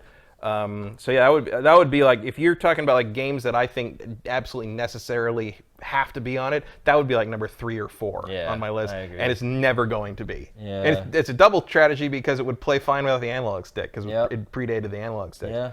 But yeah, we played that a lot, and I never thought they quite matched that again. Wipeout 3 was good, but it wasn't that. So let's rank the micro consoles, Matt. There are so many. So where do you find yourself putting the PlayStation Classic in the pantheon of micro consoles? Like, are you more into it than like the Neo Geo Mini or? Yeah. Yeah. I mean, I'm more into it than that. I'm more into it than the NES. Really? Oh wow. NES NES stuff didn't really set my world on fire even in the time. I didn't own one, but my friend did, and I played almost everything he ever rented, and it was good. But I don't have any kind of real like oh my god attachment to them. And all the good stuff on the NES has been available via Virtual Console for like 11 years. Forever, I don't feel like the NES Classic brought back anything I've been missing for years because it's so readily available on Nintendo systems. Super NES Classic is my number one. Of all the retro consoles because the selection is incredible. There's tons of games on it. There's almost nothing missing that I would say is like completely essential to the system, and it all looks great on a modern TV. Like that's all I ask. Also, they actually had enough stock for most of the people that want to get one, which is doubly nice. So yeah, so you would go SNES, PlayStation Classic? I can't rank the PlayStation Classic until I see what else is on lineup, it. I mean, the lack of analog sticks probably drops it to the bottom almost at this point. I mean, I can absolutely rank it because I know what the possible games are that could come to it, and knowing that, for me, the PlayStation Classic is way down. Like, I agree. SNES, best micro console. I'd have NES at second. I would have the Neo Geo before PlayStation 1. I know some people may think that's crazy, but those games still hold up because they're 2D games. This is an anomaly. This is, like, very crude 3D tech in 2018. Yeah, well, that's kind of why I think you should, if I were making the compilation, I would be also mixing in some 2D stuff that holds up. Exactly. Trying to get the Lunar games in there or something, or at least one of the Lunar games. There was a lot of 2D I don't even know what the rights around PlayStation. that would be now that Working Designs doesn't exist. It's different when you make a micro console for 3D games, and I think Nintendo's going to run into this whenever it finally puts out the N64 Classic or whatever. It's different with 3D. Like we have We don't have better versions of 2D games now necessarily. There probably are some examples that are better than the classics from the 2D era, but that's debatable. What's not debatable is that there are much better 3D games in the same style, in the same genre now, and to go back and, like, I don't want to play Tekken 3. I'll play Tekken 7. Like, I don't know. The allure for me and I'm sure it's sold out everywhere and people are going to, sell it on eBay and make $1 million off each one. I don't really care. I have very, very little interest in this. Tekken has always looked terrible. Like, I just can't get over how bad Tekken has always been. I played it a lot because it's all we had. I just think all the games on this do. Like, I'm sure the PC version of Final Fantasy VII is way better, and probably the Switch version of Final Fantasy VII is going to be way better than what you're going to get on this. I just don't see the appeal of it at all. One way or the other, they ain't going to have fingers, so it doesn't really matter. Yeah. I mean, I think I would be more positive on it if they were providing an actual dual analog controller. Yeah, I'd agree with that. That would help. Which at the very least would give me hope for the remaining 15 games to be from a wider breadth of the library. Yeah. But look at that. Yeah. Come back and pause that. Look at Law's face. Law versus Michelle. Law is a very special example. You need more polygons to do Bruce Lee, turns out. It's not even that. It's the facial expression. It's like, who signed off on that? Who was like, yeah, that's the still we're going to use for his character select? Freaking great. I don't know. I fail to see and the this was appeal of Tekken it. 3.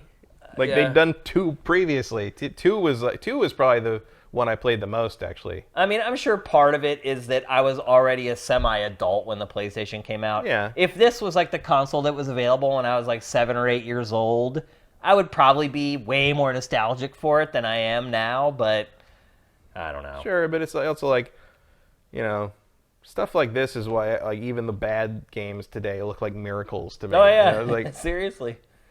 So I remember when you couldn't tell what was a hand and what was a rock. Yeah. So you said you got one already. How did you get yours? I think it was GameStop. Yeah.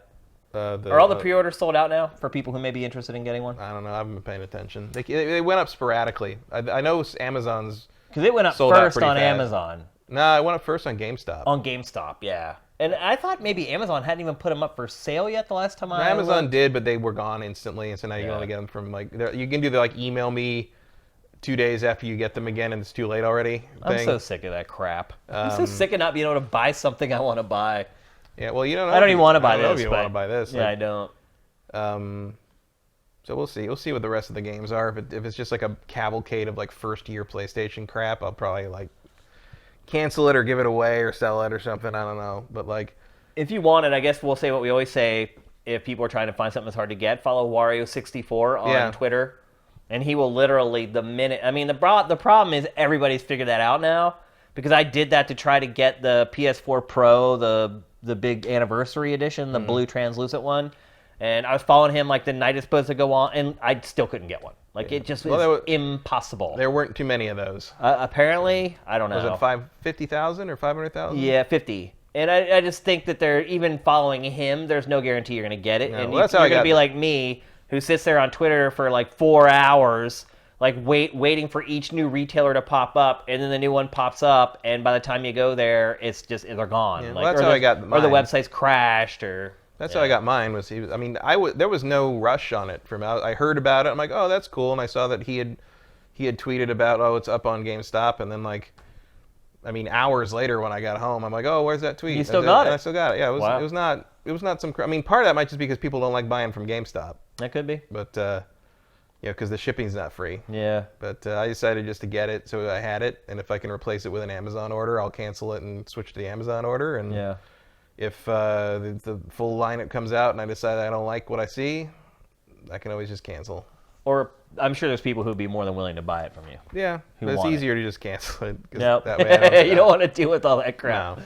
That's for sure. All right, so there you go. PlayStation Classic, December 3rd, $100. Matt's bought it. I'm not going to buy it. If you want to buy it, I bought it in preparation for the rush. I'm just, in case I end up actually wanting it, I have it if I need it. And if the rest of the games are blah, then I'll just get rid of it. All right, let's move on. We're going to talk next about YouTube, something we haven't talked about in quite a while. Some of you may have noticed that, well, let's rewind a little bit. Let's go back to when YouTube gaming started, and let's talk about what YouTube gaming is. So YouTube gaming is an umbrella for a lot of things at YouTube, but primarily it was the moniker used for its competitor to Twitch, which is your ability to live stream gameplay on YouTube. I think when it launched, and I know we talked about it when it launched because we have this B-roll sitting on the TriCaster.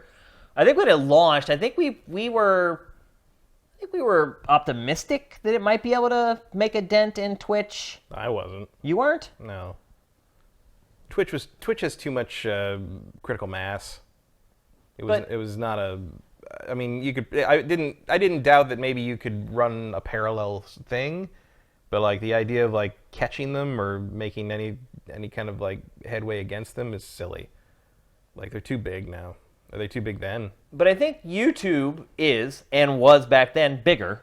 Yeah, but it's not what people use it for. Like it's the perception of what you use YouTube for. Like the idea of using YouTube for streaming was too weird back then. And I think YouTube streaming is more or less functional now. Like people do it, but like people associate Twitch with live and they associate YouTube with pre-produced. Like that you're not going to get away from that anytime soon. That's something that bothers me in our current society is that we have this stay in your lane society where like once you establish something as something, if you ever try to go outside of whatever people have perceived that thing to be, it's a problem. It's a bad decision. It's a mistake.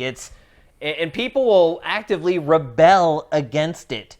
Just because a company or a service tries something new, they're like, oh, no.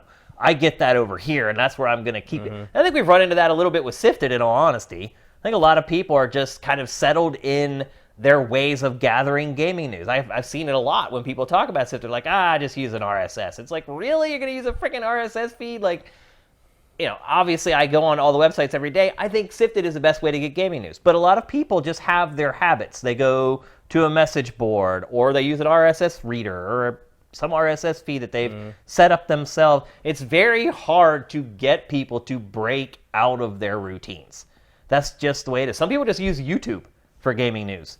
Yeah. And I guess I don't know how you do that, but some people do. And if they're happy, I guess that's all that matters. But it's just very weird how once people perceive something to be X, if you try to make it Y, it just seems like it's never going to work. No matter how good that Y is, it just doesn't matter. I mean, I think the streaming on YouTube, honestly, is better. Like if we're like on, let's say, for example, during E3, when we're doing like our live like commentary over press conferences, we use YouTube because the streams look better. They're clearer. They don't stutter as much. We almost always end up using YouTube. It doesn't crash as often because they have servers out the yin yang. But ultimately, I don't think a better service guarantees success anymore. Yeah, I mean, see, it never even occurs to me to watch streaming stuff on YouTube. Really? I watch everything. See, I see it all the time because everything I watch is on Twitch. Our admin pulls in all the live streams, so we see it all. So it's just a daily thing that I experience. And honestly, like until they announced they were shutting YouTube Gaming down, I forgot YouTube Gaming was a thing. Really interesting. Which is probably part of the reason. Yeah. I'm sure there's a lot of people who feel the same way as you do. But personally, like if I'm going to watch a stream and I know something's streaming both on YouTube and on Twitch, I watch it on YouTube because for me, at least, my viewing experience has been better on YouTube. It doesn't stutter as much. It doesn't buffer as much. The bit rate seems higher. It seemed higher to me on YouTube. And here's the thing: YouTube is not. You can still stream games on YouTube. They're not taking the feature away. They've just stopped sort of having it as an official part of their business, and I'm sure all the money that YouTube had invested in all the capital expenditures, that's probably all going away. All the original content that YouTube first started working on with YouTubers, that stuff's been gone for a while. Somebody, was it last week during Q&A, somebody asked us about Keely's show? Yeah. Yeah. Ironic, right? Yeah. Somebody brought that up last week. Timing. Yeah, the timing was impeccable. And Keely's show hasn't been on forever. Like maybe like a year or something like that. Sam's getting a laugh out of this. Sam's giggling at Mount Your Friends there.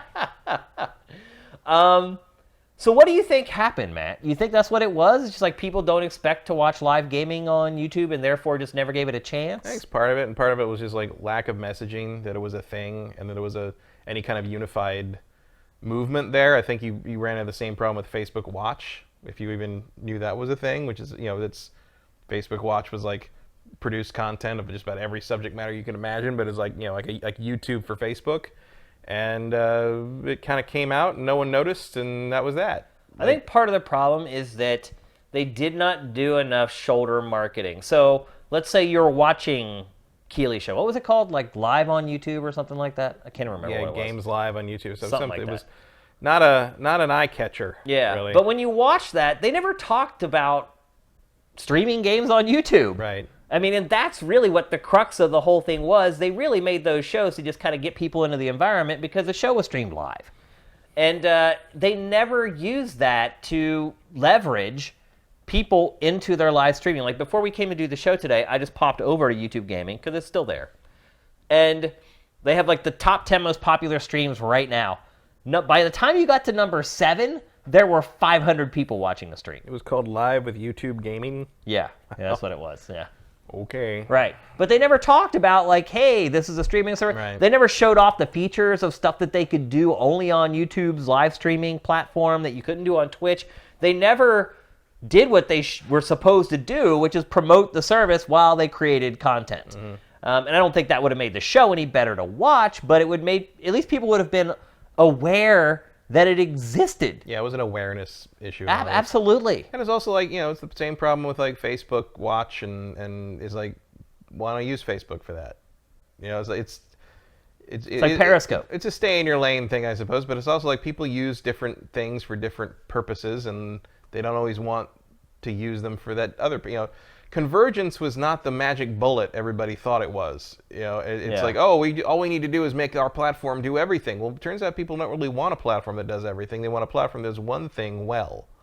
And I don't think you can argue that, like, did Twitch, does YouTube do streaming better than Twitch? Maybe, but Twitch does a better job of like throwing like a mass amount of content at you and making you feel like I have all this stuff to choose from, and and I can pick anything I want. And like YouTube Gaming is no slouch in terms of like the streaming content available, but I think it sometimes a head start matters. And in this case, Twitch was so far ahead, it was just not feasible to break that mentality of like, where do I watch streaming video game content? I watch that on Twitch. Here's one thing I should bring up that I completely overlooked because I'm not that person, is that the viewer's experience, if you want to engage, is way better on Twitch. Mm-hmm. YouTube was always playing catch up in that regard. Like when I watch streams, I don't really go in the chat and like use like crazy emo and all that stuff, like emoji. I don't do any of that. You subscribe. I literally watch it. Yeah, I don't do any of that. I pop it full screen and I sit back and watch.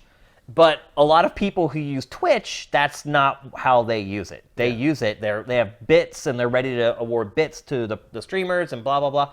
That is one area where YouTube was always behind. And so for my purposes, YouTube was better because all I cared about was stream quality, the video quality.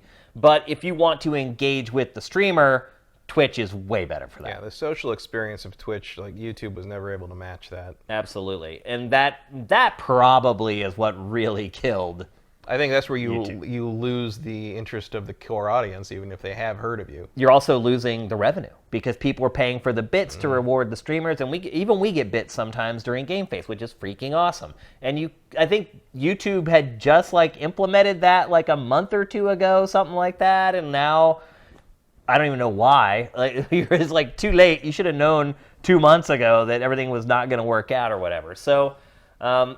Do you think, we know obviously Keeley Show hasn't been around for probably like a couple years at this point. Mm-hmm.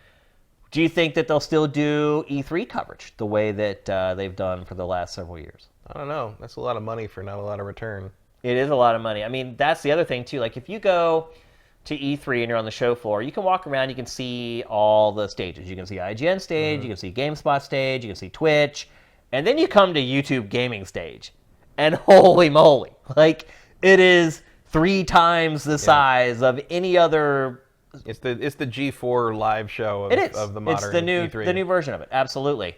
And it might even be in the same place. I mean, like I went on there one year. Screw Attack had like a segment, and they brought me on to talk about some stuff, and like it was like being back at G4 or being at Spike, because you walk in, they have like 30 people with headsets on, like all talking to each other, and they're like grabbing you by the arm and like dragging you places, and it's like, wow, this is insane. Like literally, there were more people working in the booth than there were people standing around watching the things happen. Yeah, that is a problem. Way more. And that's usually a good sign that, yeah, you're probably, whatever you're working on is not working out the way that you had hoped. Or, I mean, we had hired audience people a lot of the times and stuff like that, because, again, like the problem with E3 for something like that is you don't just have random people. You're not, now you do. But like back then, it was all industry people. Yeah. And industry people usually have something better to do than stand there and watch a TV show being filmed. Well, you'd they have other places the to little be. They have mini meetings to get entourage to. of people that would come with the developer to take him there and talk to you and tell you that he likes this, he doesn't like that, he can talk about this, he can't talk about that, or she can or she can't. But that was it. Like when we first did live at E3 for GT, we just took whatever we could get, and we ended up with a stage right next to the Starbucks in the food court. Yeah. Seriously. I remember that. Yeah. Yeah, we had that stage like right there. That was like the first year that we did it, and like literally, like if there were nobody in line at Starbucks, like we were just broadcasting by ourselves. Like there was just nobody paying attention. Well, luckily there's always someone in line at Starbucks. Yeah. But yeah, so do you think that they'll keep doing that? Because there's value beyond just supporting. I think it depends how good a game Keighley can talk at him. Yeah.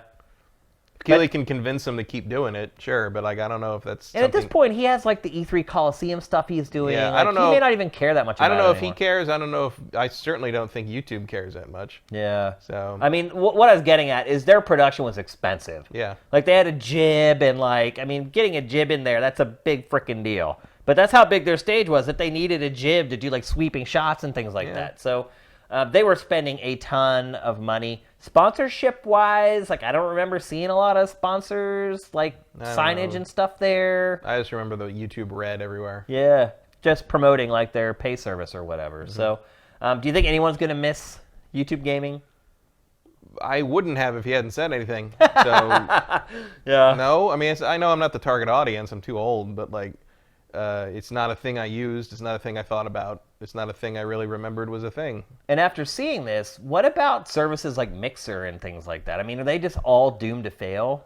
If YouTube can't do it... I mean, I think it's just an also-ran thing. I mean, as Mixer, obviously, they feed directly from everyone's consoles into Mixer, if you want. I mean, that's just as long as Microsoft feels like supporting it, it'll be there. But so was YouTube Gaming, really. Right. Yeah, and I'm wondering if Mixer isn't long for this. I don't know. I think Mixer will get its big chance with the next Xbox. I think the next Xbox will launch with some kind of super Mixer integrated features, and they'll try to make it even more part of the whole OS and experience, and it'll mostly be interfering and annoying, and people won't use it, and then it'll go away after like 3 major updates. Because I mean, that was a big thing with them, like with the Xbox One. Right. Was having all that integrated streaming and game capture and all that stuff built into it. Some of it's cool. Like, I don't have the Kinect hooked up anymore, but it was early on. It was fun to be like Xbox record that and like getting the stuff. I still do that to record glitches. Yeah, I don't. I never. I put the Kinect away a long time ago. I mean, I do that on both places. Like I was on the final boss of Spider-Man and it glitched out. Mm-hmm. Literally, the boss just went dead. He just stood there. And I could run around him, and he just was completely deactivated. And I captured that. Like, I captured goofy stuff like that, because a lot of times you tell people that stuff like that happened to you in a game, and they're like, no, I don't believe you. So for whatever reason, like, I end up recording that stuff. And then ultimately end up deleting it without anyone ever looking at it. I had a lot of recordings like that of Mass Effect Andromeda. Yeah. Like, just goofy stuff. People characters starting in the T position, but still animated. Yeah. And so, like, they were Swagasaurus. Like, whacking each other. Yeah, I'm assuming you got that way. Yep. Every once in a while I use it, but it's not something I use constantly. And Do you think at this point it's just really hard or almost impossible to create some kind of new gaming service? In terms of streaming, yeah. Yeah. I mean, Twitch is already what it is. I mean, do you think, let's say somebody came into the space and made something that just hands down is like way better than Twitch. Do you think it would succeed? I don't know. How is it better than Twitch? I guess that's relevant. Yeah. Just let's say every way it's better. Like the fan engagement's better, the streams are better. What if a service came in and it had 4K streams for the first time and all the other parts of the service were better or at least equal to Twitch? Do you think it would even succeed? Or is it just too late? I think it's too late. I think it would partly depend on which streamers on Twitch migrated to the new service. Because that's the key, is who you're watching more than what you're watching. Yeah. No, you're right. And maybe what YouTube needed basically to do. You needed to make something that the most popular streamers would embrace, and I know they did try to do that with something. But it's like, they try to make a lot of YouTubers translate to streaming, which doesn't always work. But don't you remember, Twitch played hardball, and they said, okay, anyone who's a partner with us, you need to read the fine print in your contract. You cannot go stream on YouTube. Mm-hmm. That probably had a pretty big impact on it. But that's like even if your actual technology is better than Twitch, you have to find a way to end run around the fact that Twitch likes to lock those people in. Like, you need to go find a way to, like, okay, if you break your contract with Twitch, we'll guarantee you 3 years of, you basically or we'll pay any fines they levy. We'll give you this. It becomes the NFL draft. Which, honestly, it probably should be that way. I mean, that's probably what YouTube should have done. It should have just said, look, let's bite the bullet. We'll spend some money in our budget, and we're just going to buy these people away. We'll pay whatever we have to pay to get them out of their contract with Twitch, and then we'll set them up with big salaries to work on YouTube. They didn't do it. I think another problem, and I should have brought this up earlier, is YouTube's copyright stuff. Mm-hmm. The strikes. Like, I don't get strikes on Twitch for anything. Like, you go on Twitch, there are people streaming, sitting there, playing licensed music all night. Yep. It's not one track. It's literally like 3 hours of licensed music. And that stuff goes up on VOD, and they serve ads against it, no problem. Yep. And then you have YouTube, which is literally just brutal for copyright protection. I mean, probably 80% of the strikes we get are absolutely fair use. Like, if we actually went through the process and disputed it, we probably would rule in our favor. But it takes them like 3 weeks to rule on each one of those. By then, your views are done. Yep. Nobody cares at that point. And so I think, honestly, that is one of the bigger issues with YouTube that kept people from going there to stream. Yeah. Knowing that they could not monetize that content beyond or just not wanting to be involved with the company that does that. Yep, you're right. Yeah, you're right. I mean, look, I don't have a problem with YouTube protecting content at all. In fact, it's something YouTube should have been doing from the beginning. But there's always nuance. There needs to be a better process in place to dispute it. Like, if I dispute something that's fair use, like, I should get an answer in 24 hours, period. Well, also, like, there should be a little bit of watchdogging of the companies that kind of abuse that. Like, Nintendo probably should be called out. No, you're right. By them. It's like, hey, like, use it for real things, but like, if someone's running your frickin' trailer, sit down. Yeah. Like, like, stop it. Like, it's a weird nebulous system that does not seem to favor the creator, and certainly, like, people shouldn't be allowed to, like, exploit that, but like, I feel like the publishers and the corporations do exploit it, and there's no avenue for the users to get around that. And, I get random strikes. I get strikes sometimes for... And Twitch, on the other hand, is just like, it's the Wild West out there, and so far nothing, we'll see how the Twitch Prime advertising thing turns out, if they're going to put ads back in for that. Yeah. But I don't... Twitch seems pretty bulletproof right now, unless somebody wants to just throw money at the problem until they win, which is, to be fair, how the PlayStation 1 pulled it off. No, you're right. So. Yeah. It worked for them, but two different... That's apples and oranges, I think, a little bit. But it is an example of, like, here's this giant monolithic thing that we don't think we can... you can't... It's dug in like a tick. How do we deal with that? Well, we throw money at the most popular things that make that worth it and put it on our thing. And PlayStation also had the advantage of a technological leap. It had real music. It had CD quality stuff. It had, like you said, like, you couldn't have done Wipeout XL on the N64 because it didn't have CD audio. Yep. And so if you're talking about, like, a competitor to Twitch has a technological leap, it does everything better. How do we do this? Take a page out of Sony's book, throw money at the key reasons people go to Twitch until they come to your thing. Yeah. I don't think anybody's got the interest or money to do that right now, though. I think if there are any companies that could bring down Twitch for copyright stuff, it might be music streaming services like Spotify and things like that. But because the artists aren't going to care. Yeah, They're going to be like, I want Ninja to play my track. Right. You know, well, I don't want. They make their money at the concerts. Yeah, it's like I don't want Ninja to not want to play my track. I want him to play it. If he's streaming to 500,000 people tonight, yes, please play my track.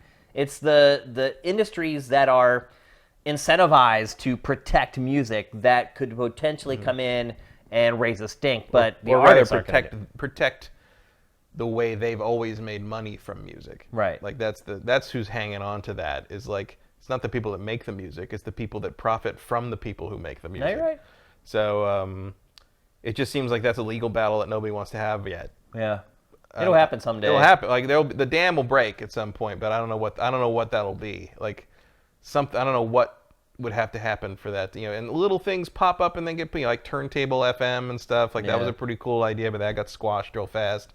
I found a lot of, but that's the irony of it is like Turntable.fm was like if people didn't know what that was, it was like you went on and like it was like you had like these little virtual DJ rooms and everybody could take turns playing a song in the room.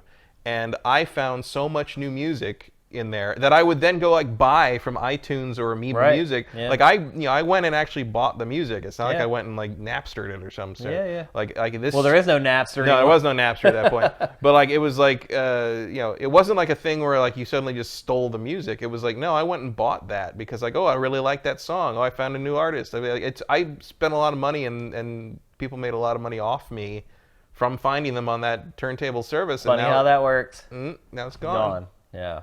So, I don't think anyone's gonna miss YouTube gaming. Probably not. I mean, we even miss the E3 stuff? Because I never watched the E3 stuff. I was here. You don't have to though, because you could watch 5 or 6 other live streams, and it's just the same crap on every single one of them. Are we gonna miss an extra one? Probably not. No. I mean, if I was gonna watch anything live when I wasn't on here live, it would probably be Keely's thing. Yeah. Which was that YouTube?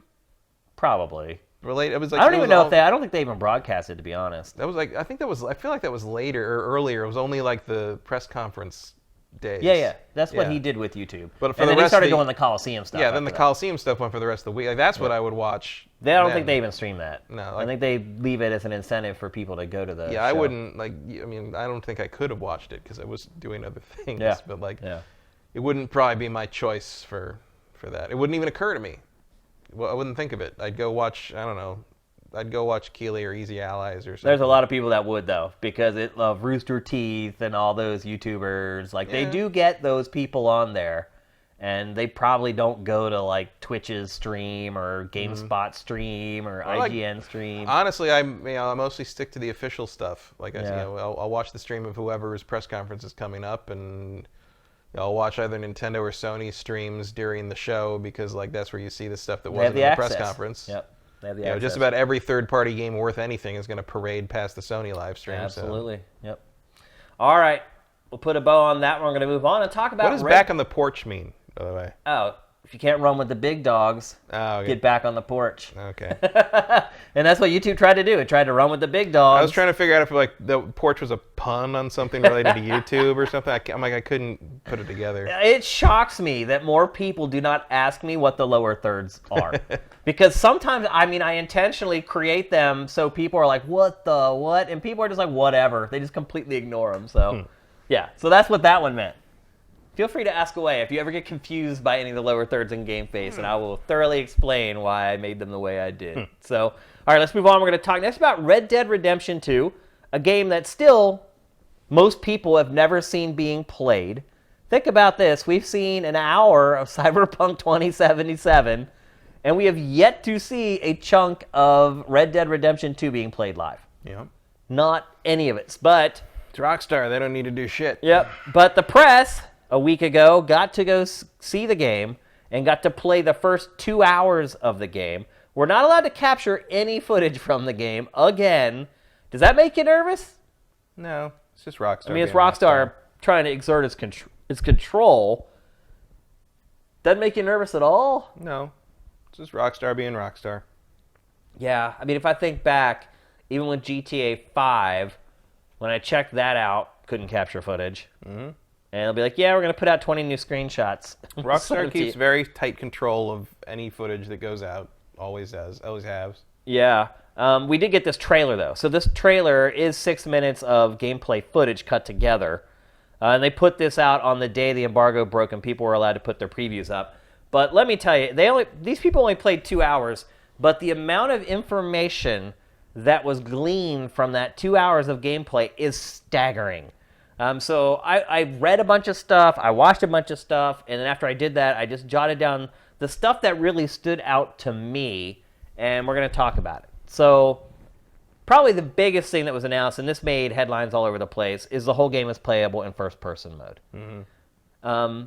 I believe GTA 5 had that at launch? The PlayStation 4 and Xbox One versions did. Yeah. I don't think you could do it on the previous gen. Yeah, it doesn't. But it doesn't seem like that big of a deal to me. But people are making a gigantic deal out of it. It's a neat trick, but I didn't use it more than like 5 minutes on GTA 5, and I don't expect to use it probably at all in this game, unless there's a trophy for it. Yeah. Which is, I think, the only reason I did GTA 5 that way. Why would you? Do you just have a thing where you just need to see the character on the screen? No, I just the Rockstar games tend to feel like they're designed to be played in third person, and I feel like these games. When you say though, feel like they were designed to, what does that mean? It means that you're supposed to have that wind up of the animation starting for the run, and you're supposed to be able to see your character and how well they're behind cover. You're supposed to be able to see around the corner for the cover, like that kind of thing, and you can't do that in first person. Like you can't, first person automatically, if you're sticking your head out behind cover, you got to stick your head out, and sometimes that's a mechanic where you're automatically invincible. Yeah. But like, clearly they designed these games where like when you're behind cover, you're supposed to be able to see your character move, like Gears of War, move the camera so you can see over the cover and see what people are doing. First person mode in GTA 5 was basically like a neat trick, but it was not a way to play the game, I don't think. But with all the animation and work they put in, like how the characters move and what they wear and how that all works, why would I not want to look at that? Yeah, well, we'll start getting into some stuff. Like, you're right. There are a lot of elements in this game that will make me want to play it in third person because there's so much detail based upon what you do in the game and how you play the game on the character models, on the horse models. Like, I'm not a huge it has to be third person, it has to be first person. I don't really care. Like, I'd rather shoot in first person, in all honesty. But you're right. When you deal with cover, a lot of times if the cover system's not good in first person, it's I don't care about a disadvantage. The shooting doesn't matter first or third person. Like, the bullet goes where the targeting reticle goes. Like, I don't care what's on the screen when that happens. But in terms of like being able to see the environment, see what my character's doing, if that's a factor, like most, like in Doom, it doesn't matter what my character's doing physically. Like you're just running around blowing shit up and punching demons in the face. But in a cover-based game, I tend to prefer to be able to see things from a wider angle. It's the same thing with like Battlefront. Like you have an advantage if you're playing in third person because you can look around cover better. No, you're right. You're absolutely right. I'm not saying I hate playing it that way though. I play it all the time like that. Like I hate it. I just don't draw much of a comparison. And it's the same thing with the Cyberpunk 2077 thing where people are like, oh, I'm not going to buy this because it's in first person. Like I don't understand that mentality. Like because the whole game's set up to be played in first person. Yeah, if you design it to be played a certain way, I'm going to play it the way you want it to be played. That's usually how you get the best experience. And I can't imagine that Rockstar, didn't design this game as it does most of all of his other games around playing it in third person. But it's a pretty simple matter. Just move the camera into the character's head and say play it from that way. So it's good to have the option because clearly people prefer one or the other.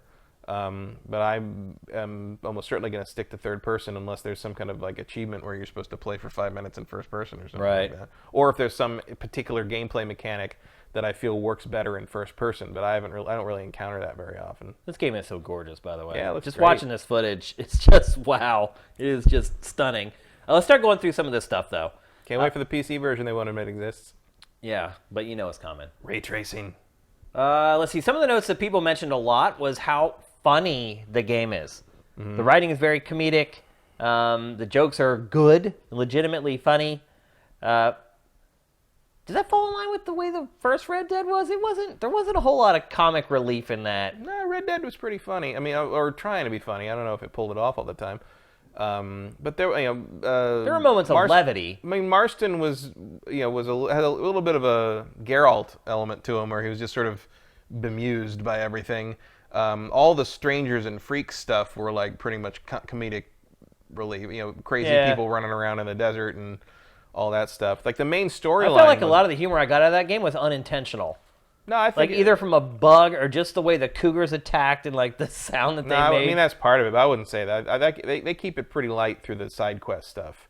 The main quest, the main story of that was a little darker, but like. Yeah, I didn't play a lot of the side stuff in. But all the strangers and freaks, I think every single strangers and freaks thing is basically some kind of weird, crazy person running around doing crazy stuff, and Marston just being like, "All right, partner," whatever, and like, the main, and every once in a while some funny stuff happens, like random things you run into on the road.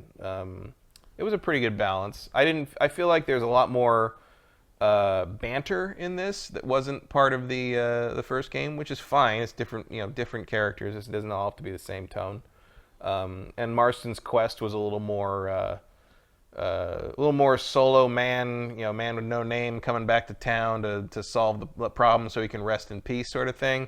Whereas this is a bunch of bros in a outlaw gang, kind of like hanging out and doing their thing. So it kind of makes sense. There's a little more Whedon banter going on. It seems to strike the right tone for that. But you can see in the montage here, there's going to be some brutal stuff in this game. Oh yeah, it's how Rockstar rolls.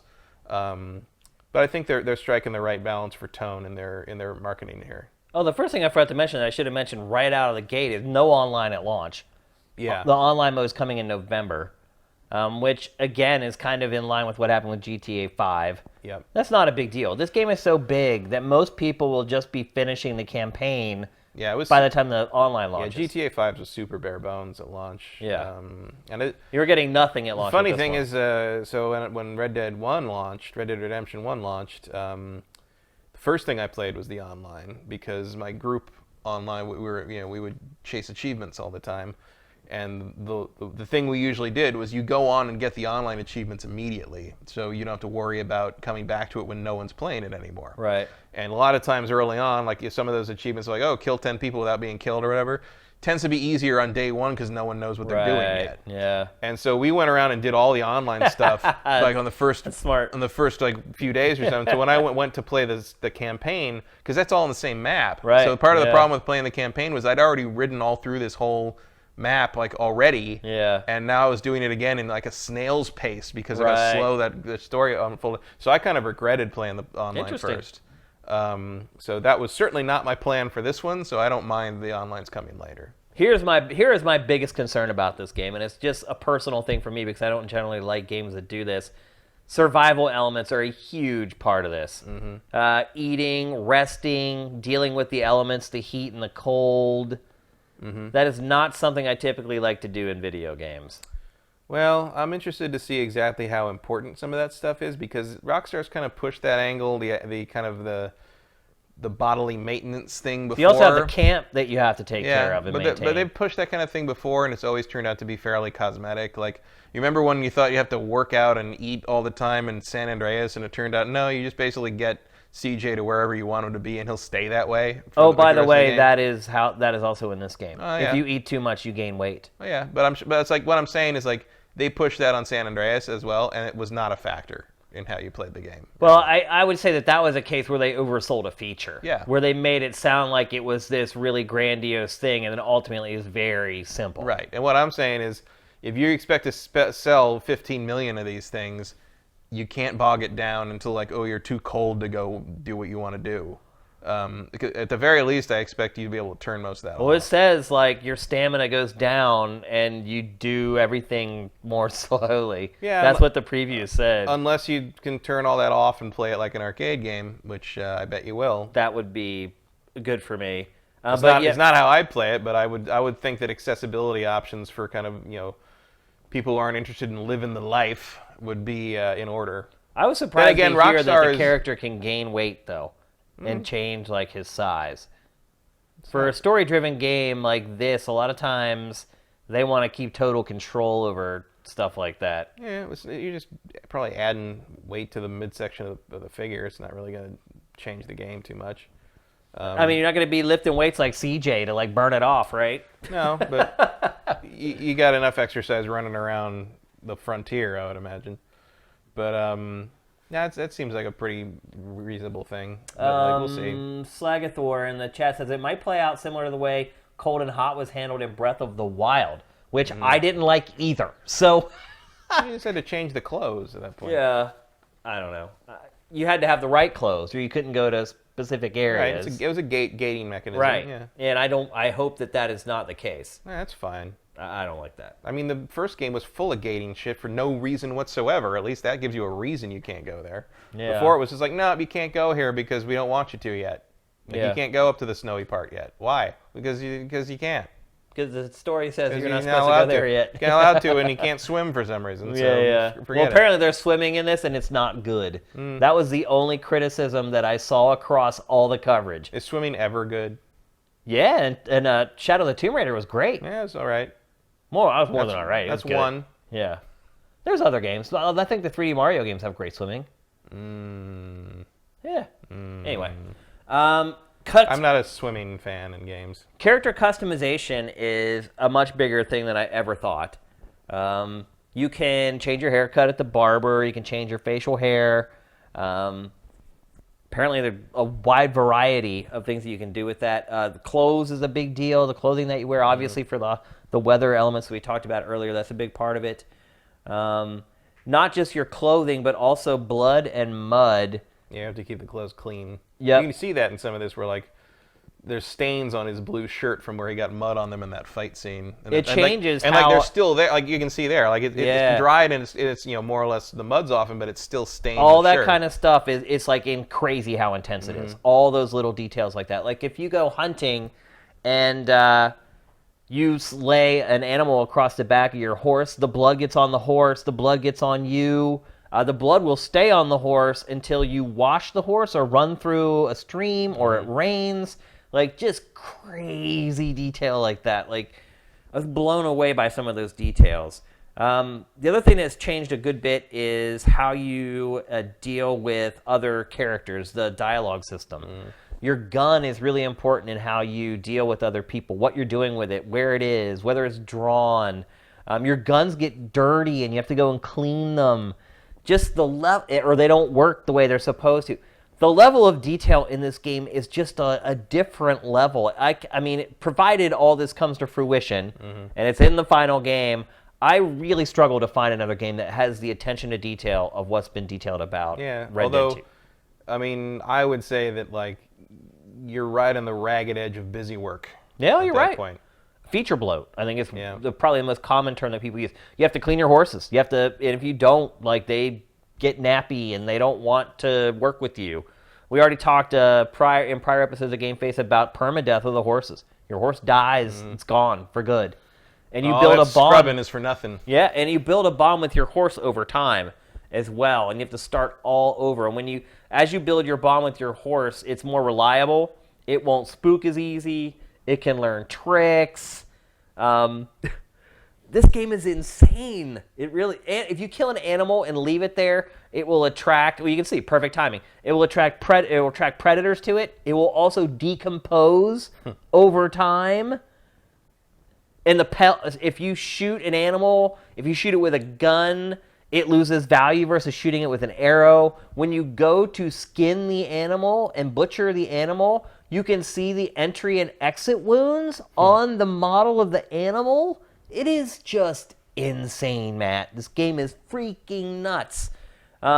Trains are used for fast travel. You can hijack the trains and jump on the trains and take control of the trains.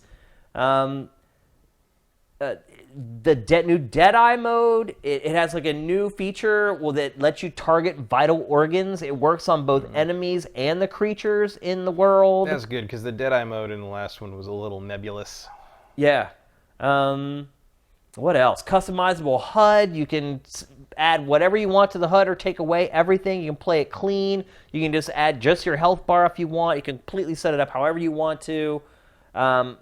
Holy cow, Matt. Like, I mean, this is This is like game of the forever level of what we're talking about right now. I mean, this game is doing, I don't know if it's doing a ton of stuff that's never been done, but it's doing everything that has ever been done in a video game. It's really freaking nuts.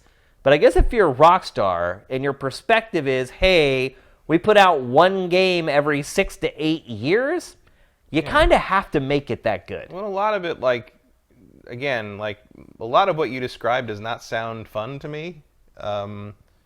I don't want to wash my clothes and my horse all the time. Like, that's... You also have to keep coming back, not only to sustain yourself, but a whole camp of people. Yeah, like, that could very easily just bog down into, like, busy work. It also said some resources are just automatically given to your camp. You don't have any control over it at all. Like, as soon as you get it, part of it is given to the camp, and you don't get to keep it. Yeah, well, I like State of Decay, and that's how that works there. So it's not a death knell, but it's like the balance of what to do versus what you want to do versus what you have to do is important. I think most of those features seem like pretty natural evolutions of the path Rockstar's been on. It's certainly since GTA 5. Do you think it's a case of where they're just like, what do we do now? Yeah, well, I mean, they seem to be trying to build their way up to making, a game that is almost indistinguishable from reality in some ways, or at least like kind of a fictional reality that has a verisimilitude that is beyond what anyone else is attempting. So I think it makes sense that of all these features make sense as something that Rockstar would prioritize as something they want to have part of the world.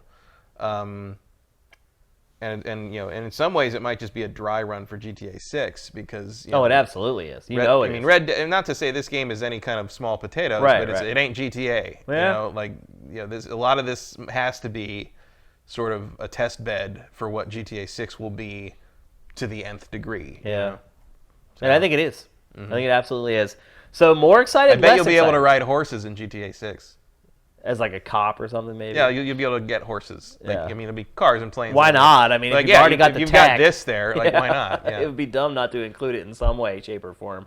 So I'm actually not sure about your answer to this, but after this new round of information, this new round of footage, are you more excited or less excited for this game? It's still about even. I mean, it doesn't sound like it impressed you all that much. There's nothing about it that like surprises me or blows me away, and like you say, there's nothing in here that no one has never done before. Yeah. It's just like but for a lot of games, that would be like their big feature. But like for this, it's just another one. Right, but it's just like the proof is in how it all comes together, how it feels to play, and how it all plays out in its own gameplay loop. And once you get like 5 hours under your belt, what is this whole thing about? Is the story any good? Do I care about any of these characters in the way that I instantly took to John Marston? Right. Am I going to keep staring at John Marston in the camp, wishing I could be him? It depends. Like, I don't know. Like, it's definitely my most anticipated release for the rest of the year. But it's the usual Rockstar drip feed too, where it's like we don't see a whole, you see just enough to kind of keep you, and that's important. I mean, that's smart. I'm not saying that they should not do that. I'm saying like that's a smart way to approach it, and it always has worked for them. So they certainly shouldn't change it up now. But like the end result for me is like, well, I'll let you know when I play it, kind of thing. Yeah. Not long to wait now. No, the only thing I know for sure is that it's probably the best looking game of the year. Yeah. It's certainly a top candidate. This will probably be the last time we talk about this game until we have it, until we play it. Because I don't think Rockstar is going to do another round of previews or anything like that. You think this is their last? I mean, I bet there will be commercials and stuff. Yeah. They'll put out commercials. They'll probably put out a couple more trailers. Yeah. But I don't think they're going to release any more information about it until we all get our hands on it. I actually have one more question before we move on about prequels. So I don't know if you watched the show Better Call Saul, which is a prequel to Breaking Bad. I'm a huge Breaking Bad fan. Love the show. I also love Better Call Saul. But one thing I hate about it is that you already know some stuff that's going to happen. So when you watch the show, it's very hard to get invested in parts of it because you know parts of it are never going to pay off. So right now, like there's a romance on Better Call Saul. And you know that ultimately the relationship doesn't work out. You don't know how, you don't know why, because the other part of the relationship isn't even in Breaking Bad. But you just know it's not going to work out. So you watch the show with this weird I don't even know how to explain it. It's not like a sense of dread. Well, it is a little bit, because you're like, okay, well, I know something's going to happen. Either one of it, like either the other partner's going to die, or is going to get in a fight, or like, and I just, how do you feel about prequels? You got to have a really good reason to tell a prequel story. Yeah. I mean, obviously, the shorthand go-to why do prequels suck thing is the Star Wars prequels, but I think I think the problem is that like you say, sometimes the anticipation of knowing more than the characters know is cool and can enhance something. In fact, if I was going to change one thing about Black Panther, which is one of my favorite movies of the year, the beginning of Black Panther, they start with that flashback to 1993, and you see the king and his brother and all that stuff. So, and then it cuts away, and you have to wait until like halfway through the movie to find out that or to catch it, to catch up and see that rest of the flashback where you find out that the king actually killed his brother because he betrayed. If you haven't seen it yet, you're too late. It's been over half a year. So you have to, and like but the thing is, like, that revelation is like one of 3 big revelations from that flashback that you find out like halfway through the movie. That one thing that he killed his brother, that should have been in the beginning, because part of the point of the movie is like T'Challa coming to terms with the death of his father and what it means to be his father and what it means to not be his father and what it means to accept that his father was not a perfect person. And if you as an audience member know that he betrayed his brother or did that horror, that maybe crossed the line when he did that. I mean, that's a matter of opinion whether he did the right thing or not there. Right. If you know that he did that and T'Challa doesn't know that, you're waiting for T'Challa to find that thing out about his father, and that changes the dynamic between him and his father to the audience and makes it a more interesting first act. So if you give the audience a little bit, if you make the audience smarter than the character a little bit, and you pay that off properly in a short amount of time, that can be a really good enhancement to how a narrative unfolds. However, if you're going to do a prequel like, say, Gotham, where you know that damn kid is never going to be Batman, and you're just sitting around waiting for everyone to like kind of act like the Penguin, act who's the Joker. Who cares? Like, you're never going to see it, so what's the point? You hit the nail on the head. What you're talking about with Better Call Saul is exactly that. It's like you know you're never going to see the outcome because you already saw it in Breaking Bad, so what are you tap dancing for? Yeah. And that's the thing. With prequels, you're always waiting for something to happen, and I don't like that. Like, I don't... The story you're telling in a prequel has to be worth telling on its own. It has to be something that, like, you don't need to have had investment in this story or these characters because of the later story to go back and care about. That's also a problem with Solo, in my opinion, is like the whole thing where it's like, oh, here's how he got this, here's how this happened, here's how this happens. Stop it. Like, you wouldn't do that in a story that wasn't intentionally a prequel to this thing you already care about. Right. So, like, if you can't make a prequel story just as its own story, and anything that's tied to the original story is an incidental thing.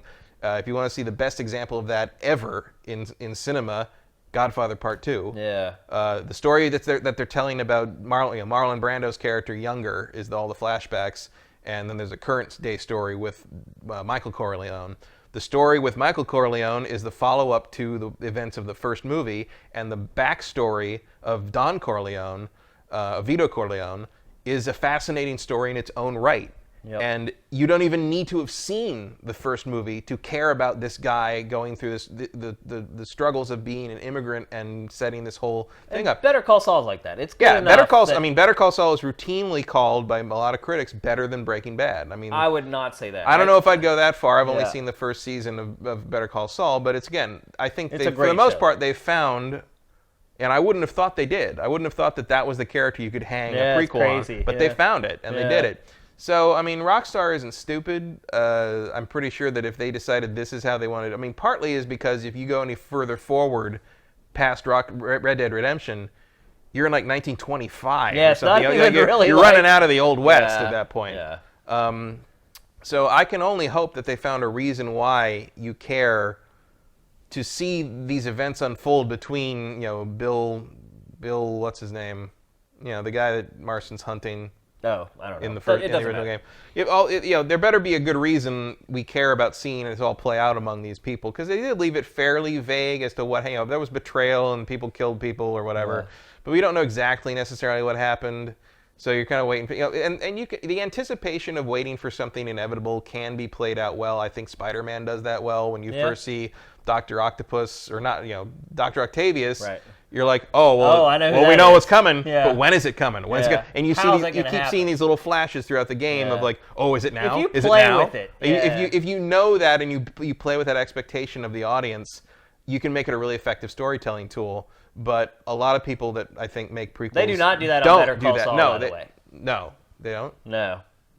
It's just you tell the story. They just tell the story. Yeah. I mean, that's a valid way to do it. No, it drives me crazy because what you do is you end up paying way more attention to that relationship. So any little thing that happens, you're like, oh, here's where they start to break up, or here's where something good, and then like it doesn't happen. You just constantly are getting like tugged on that string. Like, I don't know. It's interesting, right? Yeah. Prequels. If you're invested in what comes later, and you know what comes later, it's a different way to experience a piece of entertainment. It's a tightrope act, I think. Yeah. It can very easily fall one way or the other. I'll be honest. It's the fact that it's reported that Beyond Good and Evil 2 is at least partially a prequel. That like when in the E3 trailer where he sees he's like Jade and Jade's part of the pirates or whatever. That this is before the original game. That's interesting to me, but at the same time, it's like I might just be waiting for them. If you play that out too long, I'm just waiting for her and Paige to be friends again. Right. Because to get where we were before. Yep, absolutely. It's a matter of finding a reason to tell that story. Yep. And I think there's a short list of developers in the industry that I would trust to find that story, and Rockstar would be on that list. Yeah. Rockstar, Naughty Dog. Rockstar, now Naughty Dog. Insomniac, maybe. Maybe Although I wouldn't have said that Insomniac. before Spider-Man. Don't Nod, I would put on there. They tell stories well, and Telltale. no. Ironically enough, no. That's what they call in the industry a callback. All right, let's move on. We're running out of time here. We're going to talk next about Tales from the Borderlands prequel. No, it was. That's right. One of people's favorite Telltale games. There you go. He's made my point for me. We're going to move on. We're going to talk about the Vita, something we never talk about on GameFace, and we probably will never talk about it again. We're going to talk about the Vita because the last stronghold, the last bastion of Sony's handheld has finally given up the ghost, and Sony has announced it is going to stop production of the Vita next year in Japan. But Vita means life. Yeah. La Vida Loca. Do you care, Matt? No. No. I don't even know where my Vita is. I have a vague idea of where mine is. I think I know where it is. I think it's in its case, which I think I know where that is, but I wouldn't be surprised if I opened it and it wasn't in there. I actually am wondering where my PSP is. I actually ran into like an MS Duo memory card the other day, and I was like, oh my gosh, this is probably my PSP memory card. I don't even know where my PSP is at this point. I know where my little PSP, what are they called? Not the home. It was called, you couldn't use the UMDs with it. No. PSP Go. Yeah. I know where that is, but I have no idea where my OG PSP is. But let's talk about the Vita, Matt. What went wrong with the Vita? Some people will say nothing because, look, and I probably when we put this on YouTube, someone's going to jump in the comments and be like, you guys are crazy. Vita's the greatest thing ever, blah, blah, blah. We've heard it before. Nah. But let's talk about the rest of the world that lives in reality. What went wrong with the Vita? Well, they did the same thing they did with the PSP, where they ended up just kind of, here's a bunch of inferior ways to play games you already have on your PS3.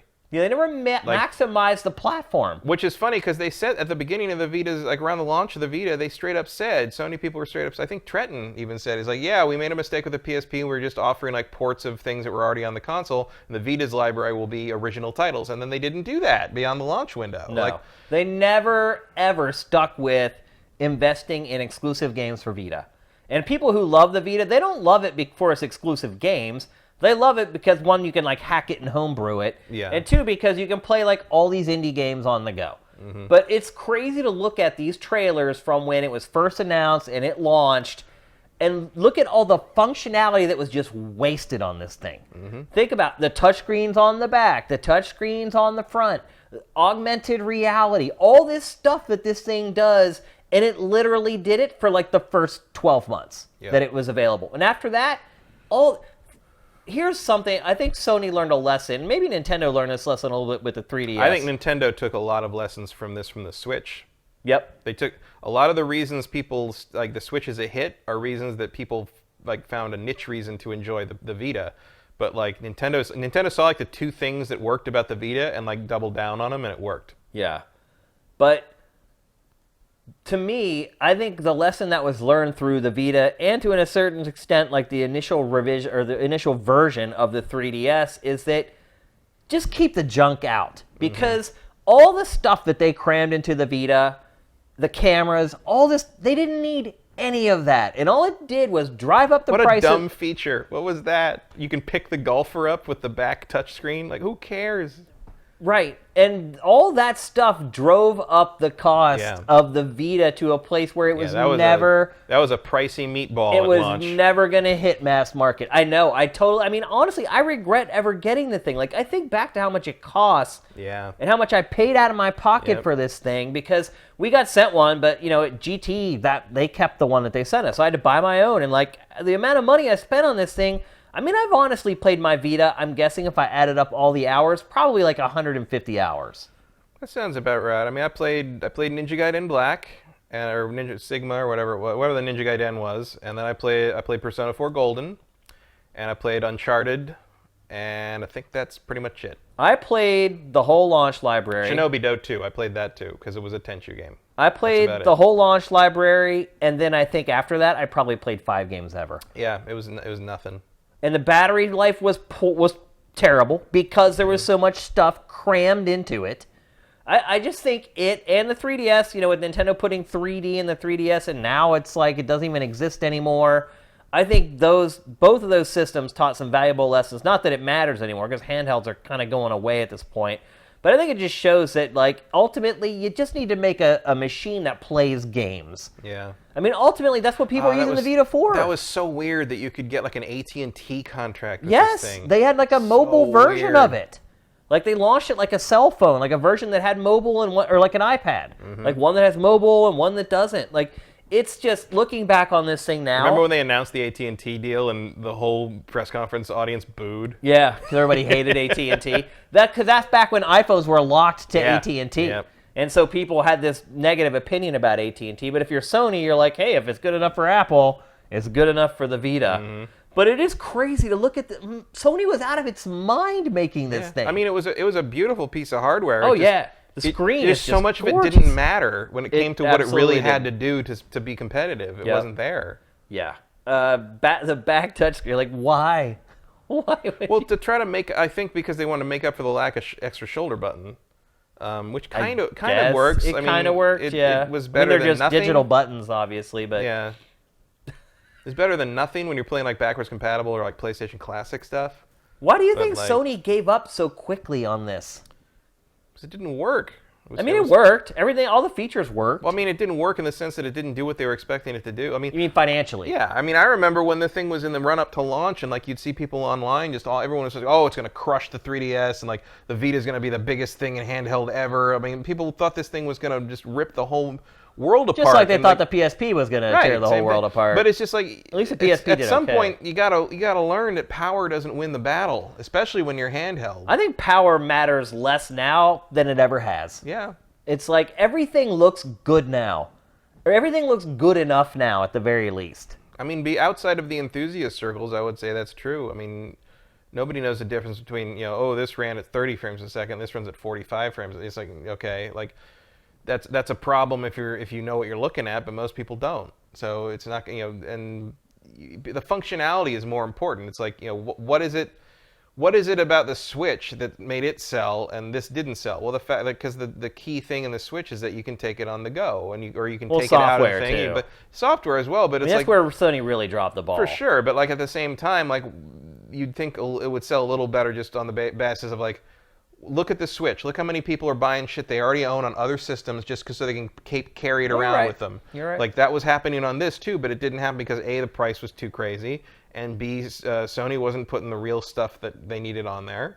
But also because it was a bloated piece of hardware that did all these things it didn't need to do. We also forgot about remote play. That's another feature that by the way, is like, you know, like the Switch doesn't feel overpriced in that regard, but the Joy-Cons sure do. Yeah. You know, like $80 for those things feels ridiculous, even no matter how much of a Switch fan you are. Yep. The remote play stuff is is a neat trick. But again, Not you very had to be on the practical. Wi-Fi network, and at that point, why am I not just playing it on the TV? Yep. You know, and you know, for a while there, they would come with, you know, like you'd get the Vita version of the game with the PlayStation 3 version or whatever, and I'm like, cool. I will never use The that. cross-buy. Like, yeah. because it just always came down to me of like, well, why don't I just wait until I can play it on a superior format? Because I don't get anything that extra. Oh, then there out were of the this. memory card. It's so funny watching these Oh, trailers the and just proprietary remembering memory all cards this stuff. that, by the way, are still crazy. I amounts know, of money. I know. And now, I mean, I'm sure there's people now that are going to try to snatch them all up because they're going to stop Yeah. manufacturing. And it's like, if you really love this thing, you're going to need them. Well, that's just Sony in general. Their obsession with trying to create a new universal memory format that is never gonna, you know. Just like the memory stick Duo I just talked about. They've been Like, trying to make fetch happen in that arena for like 2 decades. So. Yeah. Hell, to some degree, you could say that goes back to Betamax. Now that it's all said and done, what is the best Vita game? Persona 4 Golden. But that wasn't probably. exclusive, was it? Well, that version of it was. Yeah, Golden was. Golden was. Yeah. I would say that game right there, Tearaway. Tearaway's good, but it's also not exclusive. I have it on PS4. Only after it failed on Vita, though. Yeah, but I don't need a Vita for it, is my point. Yeah, but I'm The only way to play Persona 4 Golden is on the Vita. Initially, it was supposed to be an exclusive, though. Right, And it just tanked, but it and they're isn't. like, but I don't know. I think, in my opinion, the best game was Tearaway. It also made use of the hardware, which a lot of games didn't. It's like they put all this junk in there, and then like none of the games ever made any use of it. Like, again, the augmented reality stuff. Look how big of a deal it was when they first announced this thing. Like, it's just AR everywhere. And now it's kind of come full circle, and AR is a big thing again with Pokemon Go and Apple's the AR kit built into every phone. I mean, in a lot of ways, it was just way ahead of its time, but ultimately, I think what doomed it was just a lack of software. Yeah. A lack of compelling experiences you could only get on that platform. And that's why I like Or Tearaway. at least nothing that like made the cost of entry worth worth considering. Yep.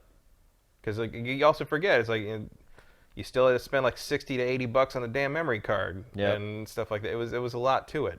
It hurt when I bought that thing. In fact, I would not buy one until I got a gift card from somebody. I was like, I'm not spending my own money on one of these things. It's a total ripoff. But you don't have an alternative. Nobody ever made any like bootleg versions of them that you could buy from like China or whatever. Like, and there were never like generic ones or Nope. anything. It was. And so I was like, oh, I got in-house this Sony proprietary. I'm like, I got this gift card from GameStop. I'm like, I'm just gonna spend it on this completely outrageously overpriced memory card. That you never came close to filling up. No, because actually by the time I got that card, I had pretty much stopped playing my Vita. Yeah. And I never really played it much again after that. So, I will say it was a very, very pretty screen. oh my gosh, that OLED, just freaking gorgeous. I mean, the system was awesome. If they actually supported it, it could have been something great. Yeah. But Sony didn't. And I mean, ultimately, it probably works out for Sony because PlayStation 4 is just doing gangbusters. And I'd rather play Sony's exclusive games on a PS4 than on a Vita. Yep. For So sure. there you go. So rest in peace, Vita. I really feel like I hardly knew ya. That's why like I never built a relationship with that handheld. It's like even when I had both the 3DS and a Vita, if I was traveling, I was taking the 3DS with me. And why? Because it had games that were worth playing. Mm-hmm. And it just goes back to the thing that we've been saying for forever. Hardware is irrelevant without software. It doesn't matter how powerful it is, how many gadgets or doodads it has, how many features it has. Unless there's compelling software to play on it, it's just a piece of plastic with transistors. So there you go. All right, we're going to move on to our last topic of today's show. We're going to talk two about... rest in pieces in one show. I know. I was going to intro this show as like the death episode.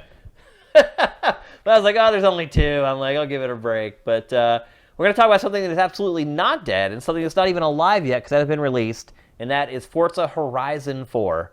One of my games I've drafted on my video game fantasy team.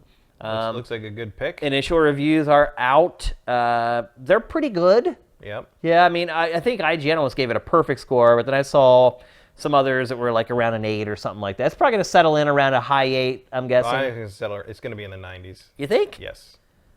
Too many perfect scores. Is that based on the fact that you've played it, or? No, based on the fact that I've been watching the reviews pop up all day, and there's a lot of 10s. Are there? Oh, yeah. Wow. Impressive. So Matt and I have both been playing this. Matt, you've been playing the demo. In the demo, yeah. And I've been playing the final version. I just got it a couple days ago, so I'm not crazy far into the game. Because I started playing the demo, and I played that for like an hour or two, and then I got the code in my inbox, and I was like, well, okay, well, I'll stop the demo. And then the regular game starts just like the demo. So your save doesn't carry over? It did not carry over. I had to start all over again. I'm going to stop playing that then. Yeah. Wow, there's a lot to talk about. I took notes during my playtime with this, and I have a lot of them, actually. Matt, what's your initial impressions of it? It's Forza Horizon. Yeah. It's like that's really all you need to say, right? It's really good. Looks amazing. I like the setting better than last time. I gotta say, my favorite. You like the setting better? Yeah, I like the England setting better than Australia. I think that may be a case of you changing your mind the more you play it. Yeah. Yeah. Because I thought sure so like at England. first, and then the more I played it, the more I realized that there's only one urban area in the whole game, and there's not, despite the fact that the big selling point of this is the 4 seasons. There is no variety in terrain in this game the way there was with Australia. It's okay. Yeah. We'll see. We'll see if you keep playing. If you part of my problem with Australia is I ended up off-roading in sports cars too much. Yeah, like I did that too. That was fun though. I'm also a big Lamborghini going across a cornfield. I'm also a big Top Gear fan, so like kind of the terrain and the approach for like kind of the British countryside is appealing to me. Okay. Like I don't care that much about the variety of I do like Song of Ice and Tires. That's a good that's a good one. Playground games, well played. Yeah. I'm into it. I have to say, like I've been playing a little bit of 3 this month. I played some of 2 because 2 is going away in a few days. If you don't know, the licenses are expiring, so Forza Horizon 2 is being delisted from the store on I think after September 30th.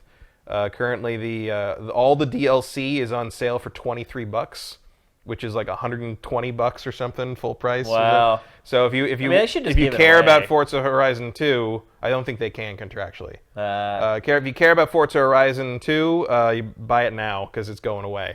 Again, going back to that question on Pactor Factor this week about licensed music, like. Yep. Well, these are the car licenses, apparently. Oh, wow. Interesting. Car licenses also expire, which is why I also don't think you'll ever see Gran Turismo on that PlayStation Classic. No, you definitely won't. I went back and played some of that. I also played Forza Horizon 1 when it got the 4K update for the Xbox One backwards compatibility. I played that. And Forza Horizon, I think the first one is still my favorite. The first Forza Horizon? I like the first Forza Horizon the best. I would not. I definitely do not agree with that. I just feel like it had better focus, and I liked the. Well, yeah, it's definitely way more focused. It's way more simple. Yeah, and I like the Colorado setting better than Australia, or like kind of the. I might agree with that. I actually found Forza Horizon 2's like Mediterranean island rather obnoxious. It was a little constrained. Tropical environments, after a while, do tend to. Yeah. It's kind of like living in LA. Like people come here, they're like, "Oh my God, it's so gorgeous here. The weather." You're like, "Really?" Yeah, wait for it. It's like this every day. Wait until the 4,000th day where it's just hot and sunny, hot and sunny, hot and sunny. And I realize there's a lot of people right now who are like, "Screw you guys!" Like I had to deal with this winter on the East Coast or in Europe or whatever. I hear you, but I'm from the East Coast where I was used to dealing with weather, and now it's like I would prefer a little more variation in weather, maybe after living in California for 20 years. Like, I mean, I think the high point. I mean, as much as I like 1, the high point of the series is probably the Hot Wheels expansion for 3. Yeah, and I hope they do something like that for 4. Well, the big one in this is like all the Halo stuff. At least so far, that's kind of the big thing. But I mean, just the absolute craziness of that Hot Wheels expansion with like the loops and everything was like. Yeah. Hopefully they'll do another one for this because that was a great idea and they pulled it off beautifully. Well, the other thing, too, about this one is that one of the big changes for it was actually DLC for 3, which is winter driving. Yeah. And so that was like a DLC pack for Forza Horizon 3. And again, it's one of the 4 seasons that's in this game, and the weather is and it does make a big difference, let's be honest. Like, I don't like it, though. Is good. I don't like it. I don't like driving in the snow. I don't like slipping around turns and everything just feels a lot more random. No, I feel think it feels realistic. I think it's fine. I'm not saying it's not. The hardest time I they didn't do a have good is job actually with it. the hardest time I have is actually during spring. I think Really? spring's slipperier for me because like I was trying to drive through the mud and it was just like you never quite knew how the car was going to handle as soon as it landed. Here's the thing though. The Spring snow, I and was fall fine. are just aesthetics. Now their leaves are a different color. I don't agree and with there's that a for couple spring. puddles here. No, I don't agree with that for spring at all. Spring is a very different driving experience. How? Because the roads are slicker and the rain is very present and everything is mud. It was a completely different way of driving. Fall, I agree, it's basically cosmetic. Fall and summer are basically the same with different pretty parts. Yeah. But winter and spring, I was very impressed with how different they made those feel. Now, once you get the final game, you'll see that the way the seasons are set up is they're like 5-day chunks.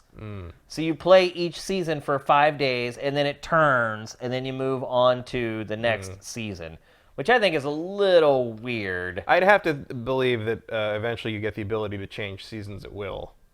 I haven't got there yet. Maybe. I haven't read any reviews yet either to know. But I would think that that's there was a whole skill tree in the others that I'm sure that somewhere in there you can unlock that. Well, there's a schedule. Like they have big events set up around. Yeah, I would think once you finish kind of the main, I hesitate to call it the main story. Right. But well, actually, with this one, that's not that crazy. There's more narrative. Oh, yeah. Because previously it's just like, hope you get that wristband, bro. Like, No, it doesn't go away, Matt. Story and stuff is huge in this one. That's one of the, I would say maybe the biggest change aesthetically about it is that story is a much bigger part of it. In fact, they announced today that a big chunk of the DLC that's coming post-launch is story-based stuff. Ooh, that's an interesting choice. So I'm guessing at this point you've experienced just the stunt driving stuff. Stunt driving and the street race stuff and the off-road guy and yeah. And have you got to the whole influencer YouTuber stuff yet? No. Yeah. I don't know if that's in the demo. Because basically I finished all the events and they said I qualified for autumn, but now I got to drive around and basically waste time until it becomes autumn. Yeah. And so I've just been driving through danger signs and like speed traps is basically the only thing there is to do. Yeah, you start getting like inane commentary like, that'll look great on my YouTube channel, bro. I mean, this series has always been a little broy. It's been a lot broy. You also there's like female YouTubers that talk to you too, and they're all just like, put it up on my YouTube channel. It's like, okay. I mean, this game has always been kind of like, hey, what's the cool thing 2 years ago? We're gonna put it in. The first one I think suffers from that the most. Oh yeah, they've gotten better about it, of them all. That first one is like the one thing I don't like about the first one is like because you don't have a choice of who your character is, so you're just sort of random dude. And like the girl who runs the festival is constantly like, you're really impressive. It's like I don't need like the fake computer girl like flirting with me in my fake car, dude. Yeah. Like that's not, you're not getting me anywhere with that. I'm sorry. And now in this one I'm playing a woman named Tatiana, so we'll see what they do with that. Well, this one's pretty dull too. I mean, most of the people that you meet are just like, hey, I run the dirt races at the Forza Horizon Festival, and if you impress me, I'll get you in some more dirt races. Yeah, so I'm like he's wearing a very nice shirt for someone who runs the dirt races. I'm just saying. But yeah, this is way more story-driven. But one thing I think you probably haven't got to, and I don't know if the free demo will even let you get there, is when everything cracks open and you actually play like the real game. Yeah, it hasn't done. If the demo does that, it hasn't done it yet, and I'm apparently not going to find out because if my progress doesn't carry over, I'm not doing it. Yeah, you're not going to spend any more time on it. But once the game turns into what it really is, it is an open world shared experience. The best number I could guess is I don't know, 12, 15 people in my game at a time. I think that's about right. Yeah. And I got in at the end of the review period. A lot of people have been playing it already, and as you can tell, their reviews are up already, and mine is not. But I did kind of catch the tail end where I got to join in and play with everybody else, and it seemed like around 10 to 15 people are in the world with you at a time. And it's important because at the top of of every hour, there's these things called Forzathon, where there are these special events that happen in the world, and you get an alert, and you have to drive to a location. Everybody who's in that server with you, you all drive to that location, And then you have to work together to accomplish goals. So one of the first ones that I did was, hey, here's a ramp. You need to get X number of points from doing jumps off of this ramp to complete the mission. And so you take turns, like going off the ramp, like all 10 of you or whatever. And obviously the more people you have, the easier it is to like reach the goals or whatever.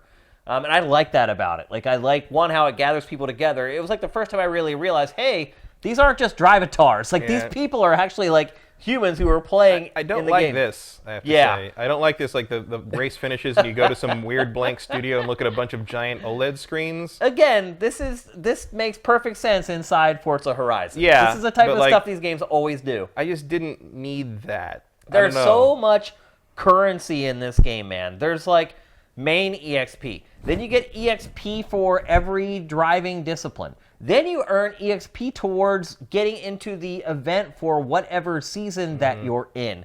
And there's a whole other set of currency.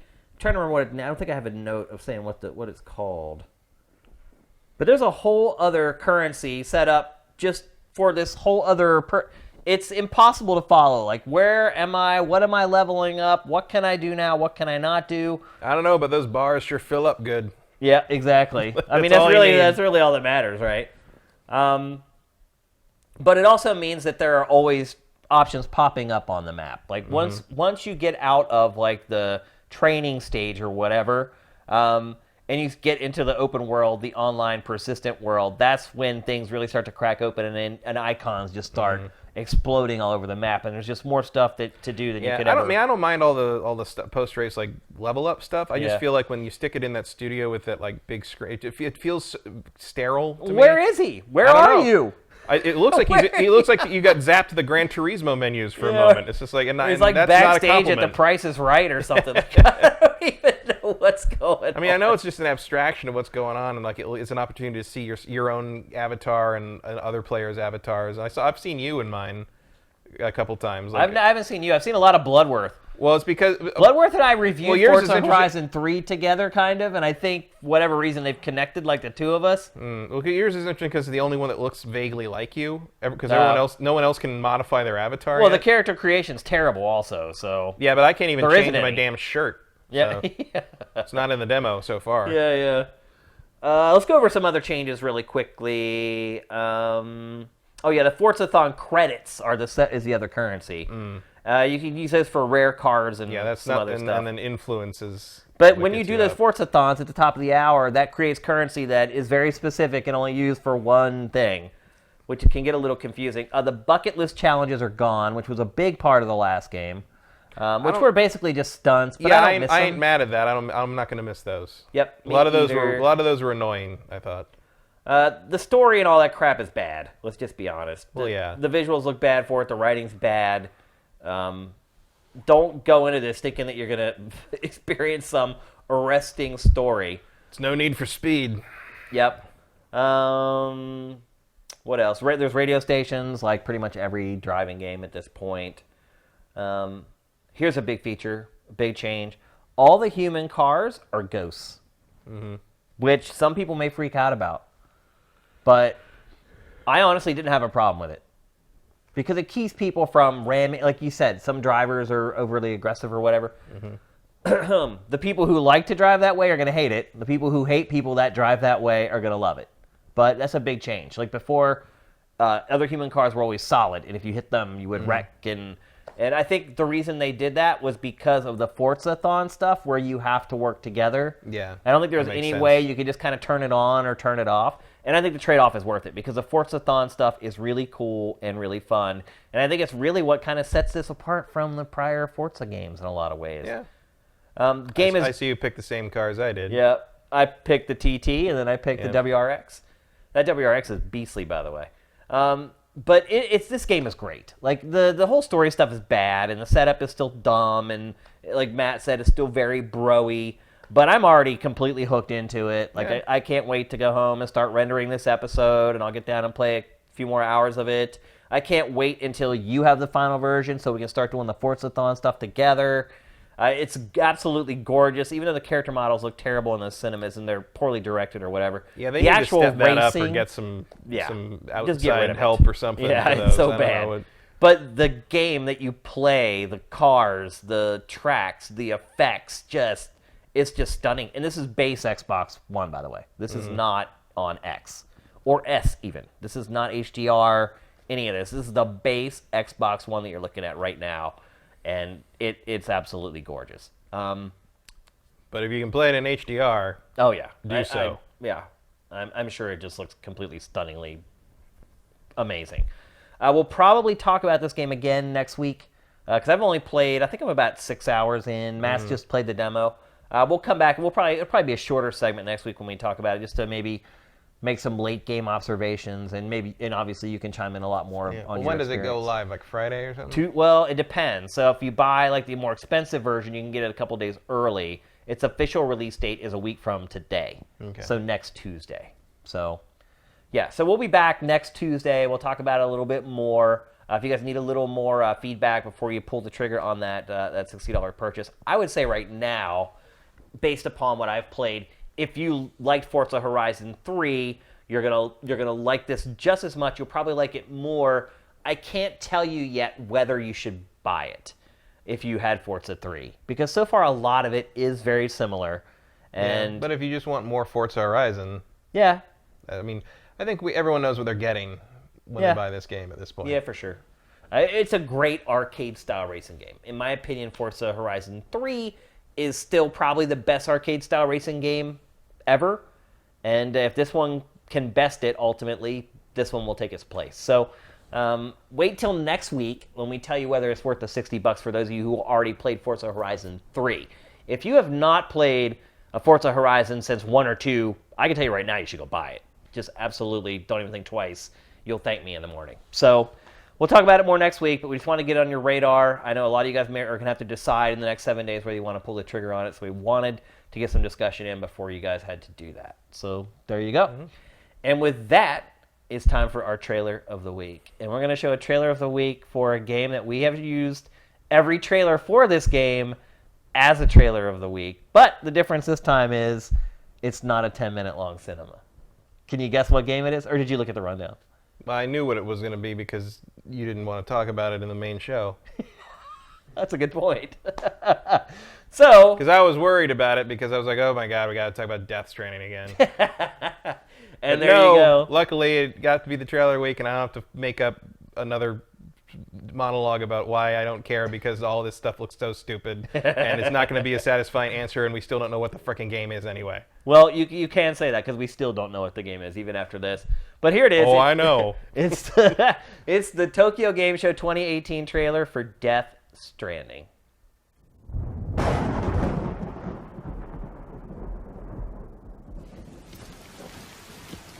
Well, shit.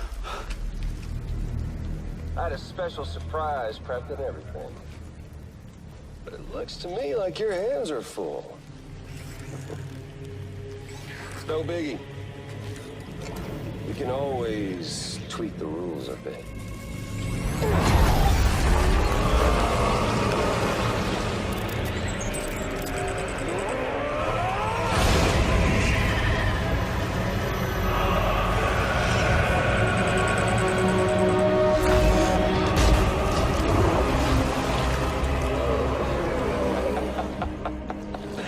Woo! He looks hungry. All you gotta do to make it out alive is not get eaten. Sound like fun? Of course it does.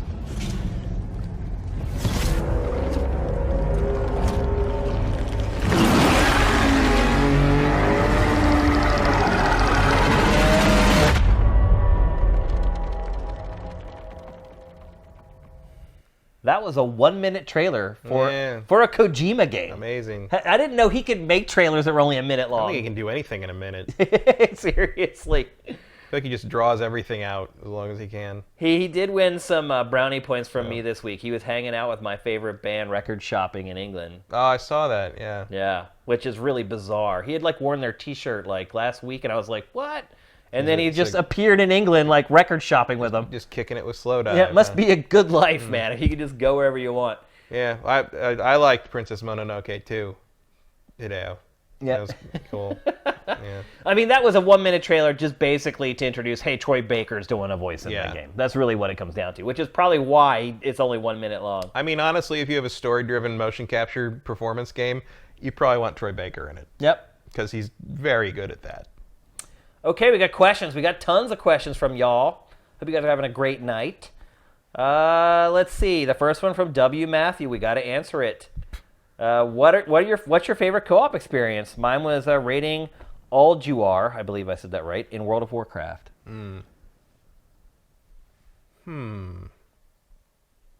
Pac-Man Versus was one of mine.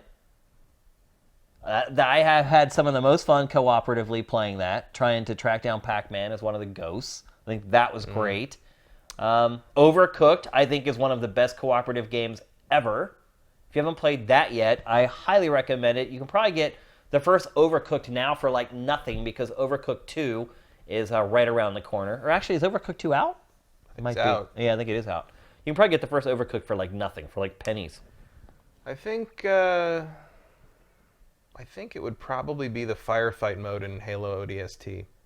That's pretty good. We had a really good Horde time playing mode, that. the first time Horde mode was in Gears. That was Horde really mode fun. overall was good, but I think firefight was my favorite. I think because we got all the achievements in that, and some of that I remember being pretty crazy, but like we got it done, and it felt very much down to how good we were at it, and not whether the game was being nice to us. Yeah. It's probably, I'd say firefight, either that or Left 4 Dead, like one of those. I'll tell you another genre that I really love cooperative games in is sports games. It's very hard. I think the first game that I played that had co-op, local co-op, was NFL Quarterback Club. I think it was 2001 for the N64. And you could play NFL football with other humans on your team. So I'd be the quarterback, they'd be the running back, or they'd be the wide receiver. And that was the first time I ever experienced anything like that, and it literally blew my mind. Like, being able to play with somebody else playing a sports game. Now, obviously, that's no big deal anymore. You can play online with, like, 10 other people in FIFA or whatever. But back then, like in the N64 era, being able to play a sports game cooperatively with somebody else, I thought was pretty cool. What else?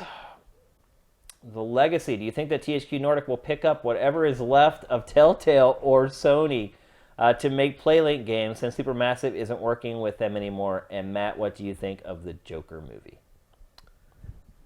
They might. I mean, THQ Nordic has bought just about everything They're else. buying up everything else, which is funny because THQ was the company everybody else was buying stuff from. Right. Like, THQ was the opposite of Telltale. All they had was stuff to sell off. No, you're right. And then, like, a lot of people no one even wanted a lot of THQ stuff. And now THQ is going back and buying up everybody else's leftovers after they fold. Yeah, Nordic has really cleaned up with that stuff. It really has. It could work. It could be a very viable strategy. It's like you're talking about picking up sort of their tech, I guess, and like, because otherwise THQ Nordic just go to like Warner Brothers and say, hey, can we make a Batman season 3 or something? Like, yeah. I mean, I guess you'd have to have the rights to the Telltale stories. Yeah. Which would probably be what you'd be buying. Yeah, I mean, what do you get if you buy it? You don't get anything. I don't know. That's what I would have said about buying Darksiders and Titan Quest too, but they did that. Yeah, but I mean, at least those are IP that company owned. Like we said earlier, Telltale just doesn't own anything. There's nothing to buy. Yeah, I don't know. I mean, Sony, like, hiring off a bunch of those people to work on, like, I don't know. I feel like there's not enough meat on that bone to really warrant, like, trying to resurrect it. Yeah. I think it's just done. I don't think anything's going to happen with that stuff. And the Joker movie, I mean, I think Joaquin Phoenix will do a good job. He's a very good actor, but like... he's a great actor. But it doesn't fit into it's not part of the DC cinematic universe. Not that that's a bad thing necessarily, but it's like the DC movies are just so confused right now, and like it's like, what's Shazam gonna do? Is that, and the Wonder Woman's still coming out, but is Wonder Woman gonna be like kind of a soft reboot? And now they're doing the Flash movies coming up. Is that gonna be Flashpoint? Are they gonna reset everything? Like, and so now that there's also like the Jared Leto Harley Quinn Joker movie coming up, maybe, but like that's different from the Joaquin Phoenix Joker, and like you just hit a point where you're like, what are you doing? Like, I mean, it's lost its way. I mean, there's a lot of talent behind this Joaquin Phoenix Joker movie, but it's like, it might be good, but it's like, why? Like, it's so confusing, and it's like weird that you take like the talented one and you put it outside your cinematic universe, which is not totally nonsensical because your cinematic universe is a disaster. But like it's so weird. Like, I mean, like I'll see it because like I'll see almost anything. He seems like a good. I'll see almost anything Joaquin Phoenix does. Like he's really good, and he seems like a good choice. I mean, he's for obvious reasons, they had to find somebody else. So no, because it's not related to anything else. It's not a Heath Ledger origin story or anything. Right, but I'm saying because Heath Ledger can't continue to play the character, they had to find someone else to play the character. Well, no, because it's totally unrelated. Apparently, yeah. It's still the Joker, though. Yeah, but so's Jared Leto.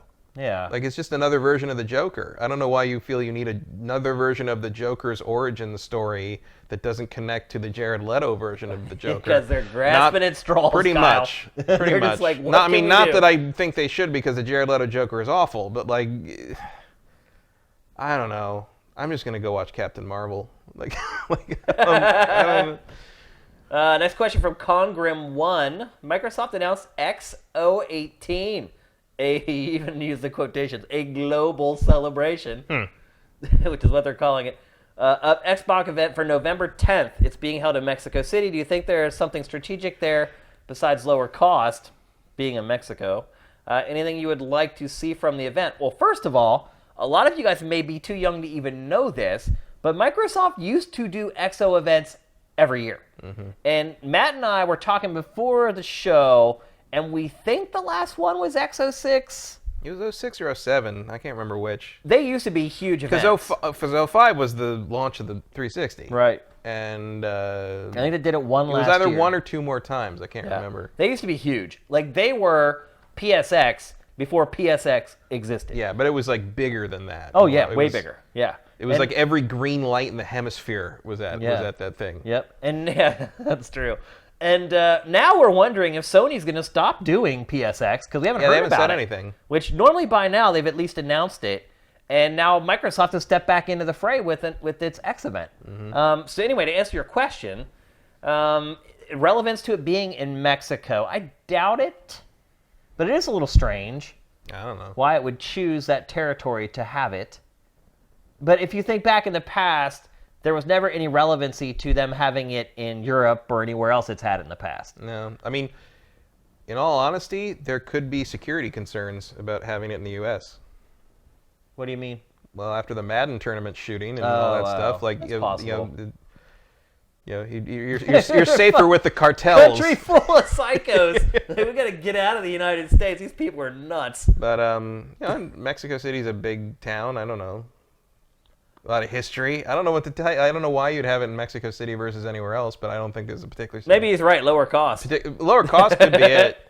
Unless they've got something to announce that's related to Mexico. Like if there's some big Mexico-related announcement, or like they're going to do like some kind of Aztec game or something. That's Mexico City's built on an ancient Aztec city. Like, yeah. I don't know. I'm just throwing shit out there at that point. But like, I don't know. I think they just... I think it's probably maybe they just found a cool venue in a big city and got a good price. On it. Yeah. It's probably a better price than they got at LA Live. You're probably right. Anything you would like to see from the event? Yeah, a bunch of exclusives. Yeah. Like a bunch. A solid release date for Crackdown 3, so I never have to worry about it again. And I'm guessing they're going to have some exclusives, or I think they would not have this event. Tell me something about the future of Fable. It might be like the debut of like the real debut of like the new Halo. Like gameplay of Infinite or something? Yeah. Maybe. Or, yeah. If you're gonna hold a specific event, you better have something to talk about. Yeah. I mean, they're not going to have this unless they have something big. Yeah. Maybe the debuts of a bunch of the games from the developers they bought. And Justin Horman says he was going to ask the same question. Like we announced at E3 we bought these 4 developers and now we're going to show you what they're doing, kind of thing. Now here's a good one from Super Cordon Bleu. Do you think we'll see an OG Xbox Classic? Not anytime soon. Yeah, like 10 years from now, maybe. Yeah, I mean, there's not that much there. It's like the 3D era and again, I was saying this when we were talking about the PlayStation Classic, I just think the 3D era just doesn't work for those classic micro consoles. It doesn't age too well, and also, like, It's not even that it doesn't age, it's that you're going to have better versions to play. It's like, so go back and think about what would be on Xbox. Well, Halo 1 and 2. Well, there's a Master Chief Collection that already Yeah. knocks that out of the park. Or It's I mean, even Phantom Dust. You've got a Yeah. free version of it. I mean, on all the Xbox best games One have now. already, like, even like Conquer, like, you can play that better on, like, I mean- Xbox One X now. I Like, mean, you'd basically be doing a collection of like the crappy games everyone remembers but doesn't remember. It's like, Yeah. it's like, oh, I haven't thought of Azaric and Nightcaster in forever. You know, it's like, but you want to play that? Like, I mean, no. I hell, don't. even Sudeki. What's that one? Sudeki? Is it the weird right. pseudo JRPG thing Yep. they made? Even that's playable. Yeah, but where's Brute Force remastered? Let's do that. How about that? Yeah, I don't think there's enough meat on the original Xbox bone. And besides, they're already putting a ton of original Xbox. Almost anything worth playing on the original Xbox is already backwards compatible on the Xbox One. I don't think Microsoft has any interest in that. Yep. One last one from Majora Tom 91. When Red Dead Online launches, you think we could get a session in? I'll play with you. I don't know if you guys saw in that footage, but your gamer tags were probably all through that Forza Horizon footage. Yeah, the Drivatars get brought in from all over the Yeah. friends list if you've played any Forza. Yeah, I'm friends with so many of you guys. Like, your gamer tags were all through that footage. So, yeah, we'll get together. We'll play. I think if you want to play, you should make sure you get the PS4 version. What version are you going to play? Xbox. One X. Yeah. You rich people got all these fancy schmancy consoles. All right. Fancy consoles with the extra letters. Yep. That extra letter costs you a pretty penny. All right, so that's it for GameFace episode 141 here on Sifted Games. For those of you who came in late, we did show off the shirts earlier. I'm going to show them off again because I need you people to buy these so I don't lose my ass on them. You want to go to my one shot? So there's the light blue with the dark blue screen. Here's the back. Here's the orange one. This is Matt's choice. He chose the orange. But that camera's out of focus. Probably made me look better the whole episode. That's good. There's the orange. Yeah, little G4 orange. And on the back. You're messing with me, Sandy. Keep jumping cameras. I see what you did there. So those are those two. And then I'm wearing the violet and white. So go buy them damn shirts so I don't lose my ass on them. I know you guys are going to love them, just like you liked the last one. So I think with that, GameFace is up and out.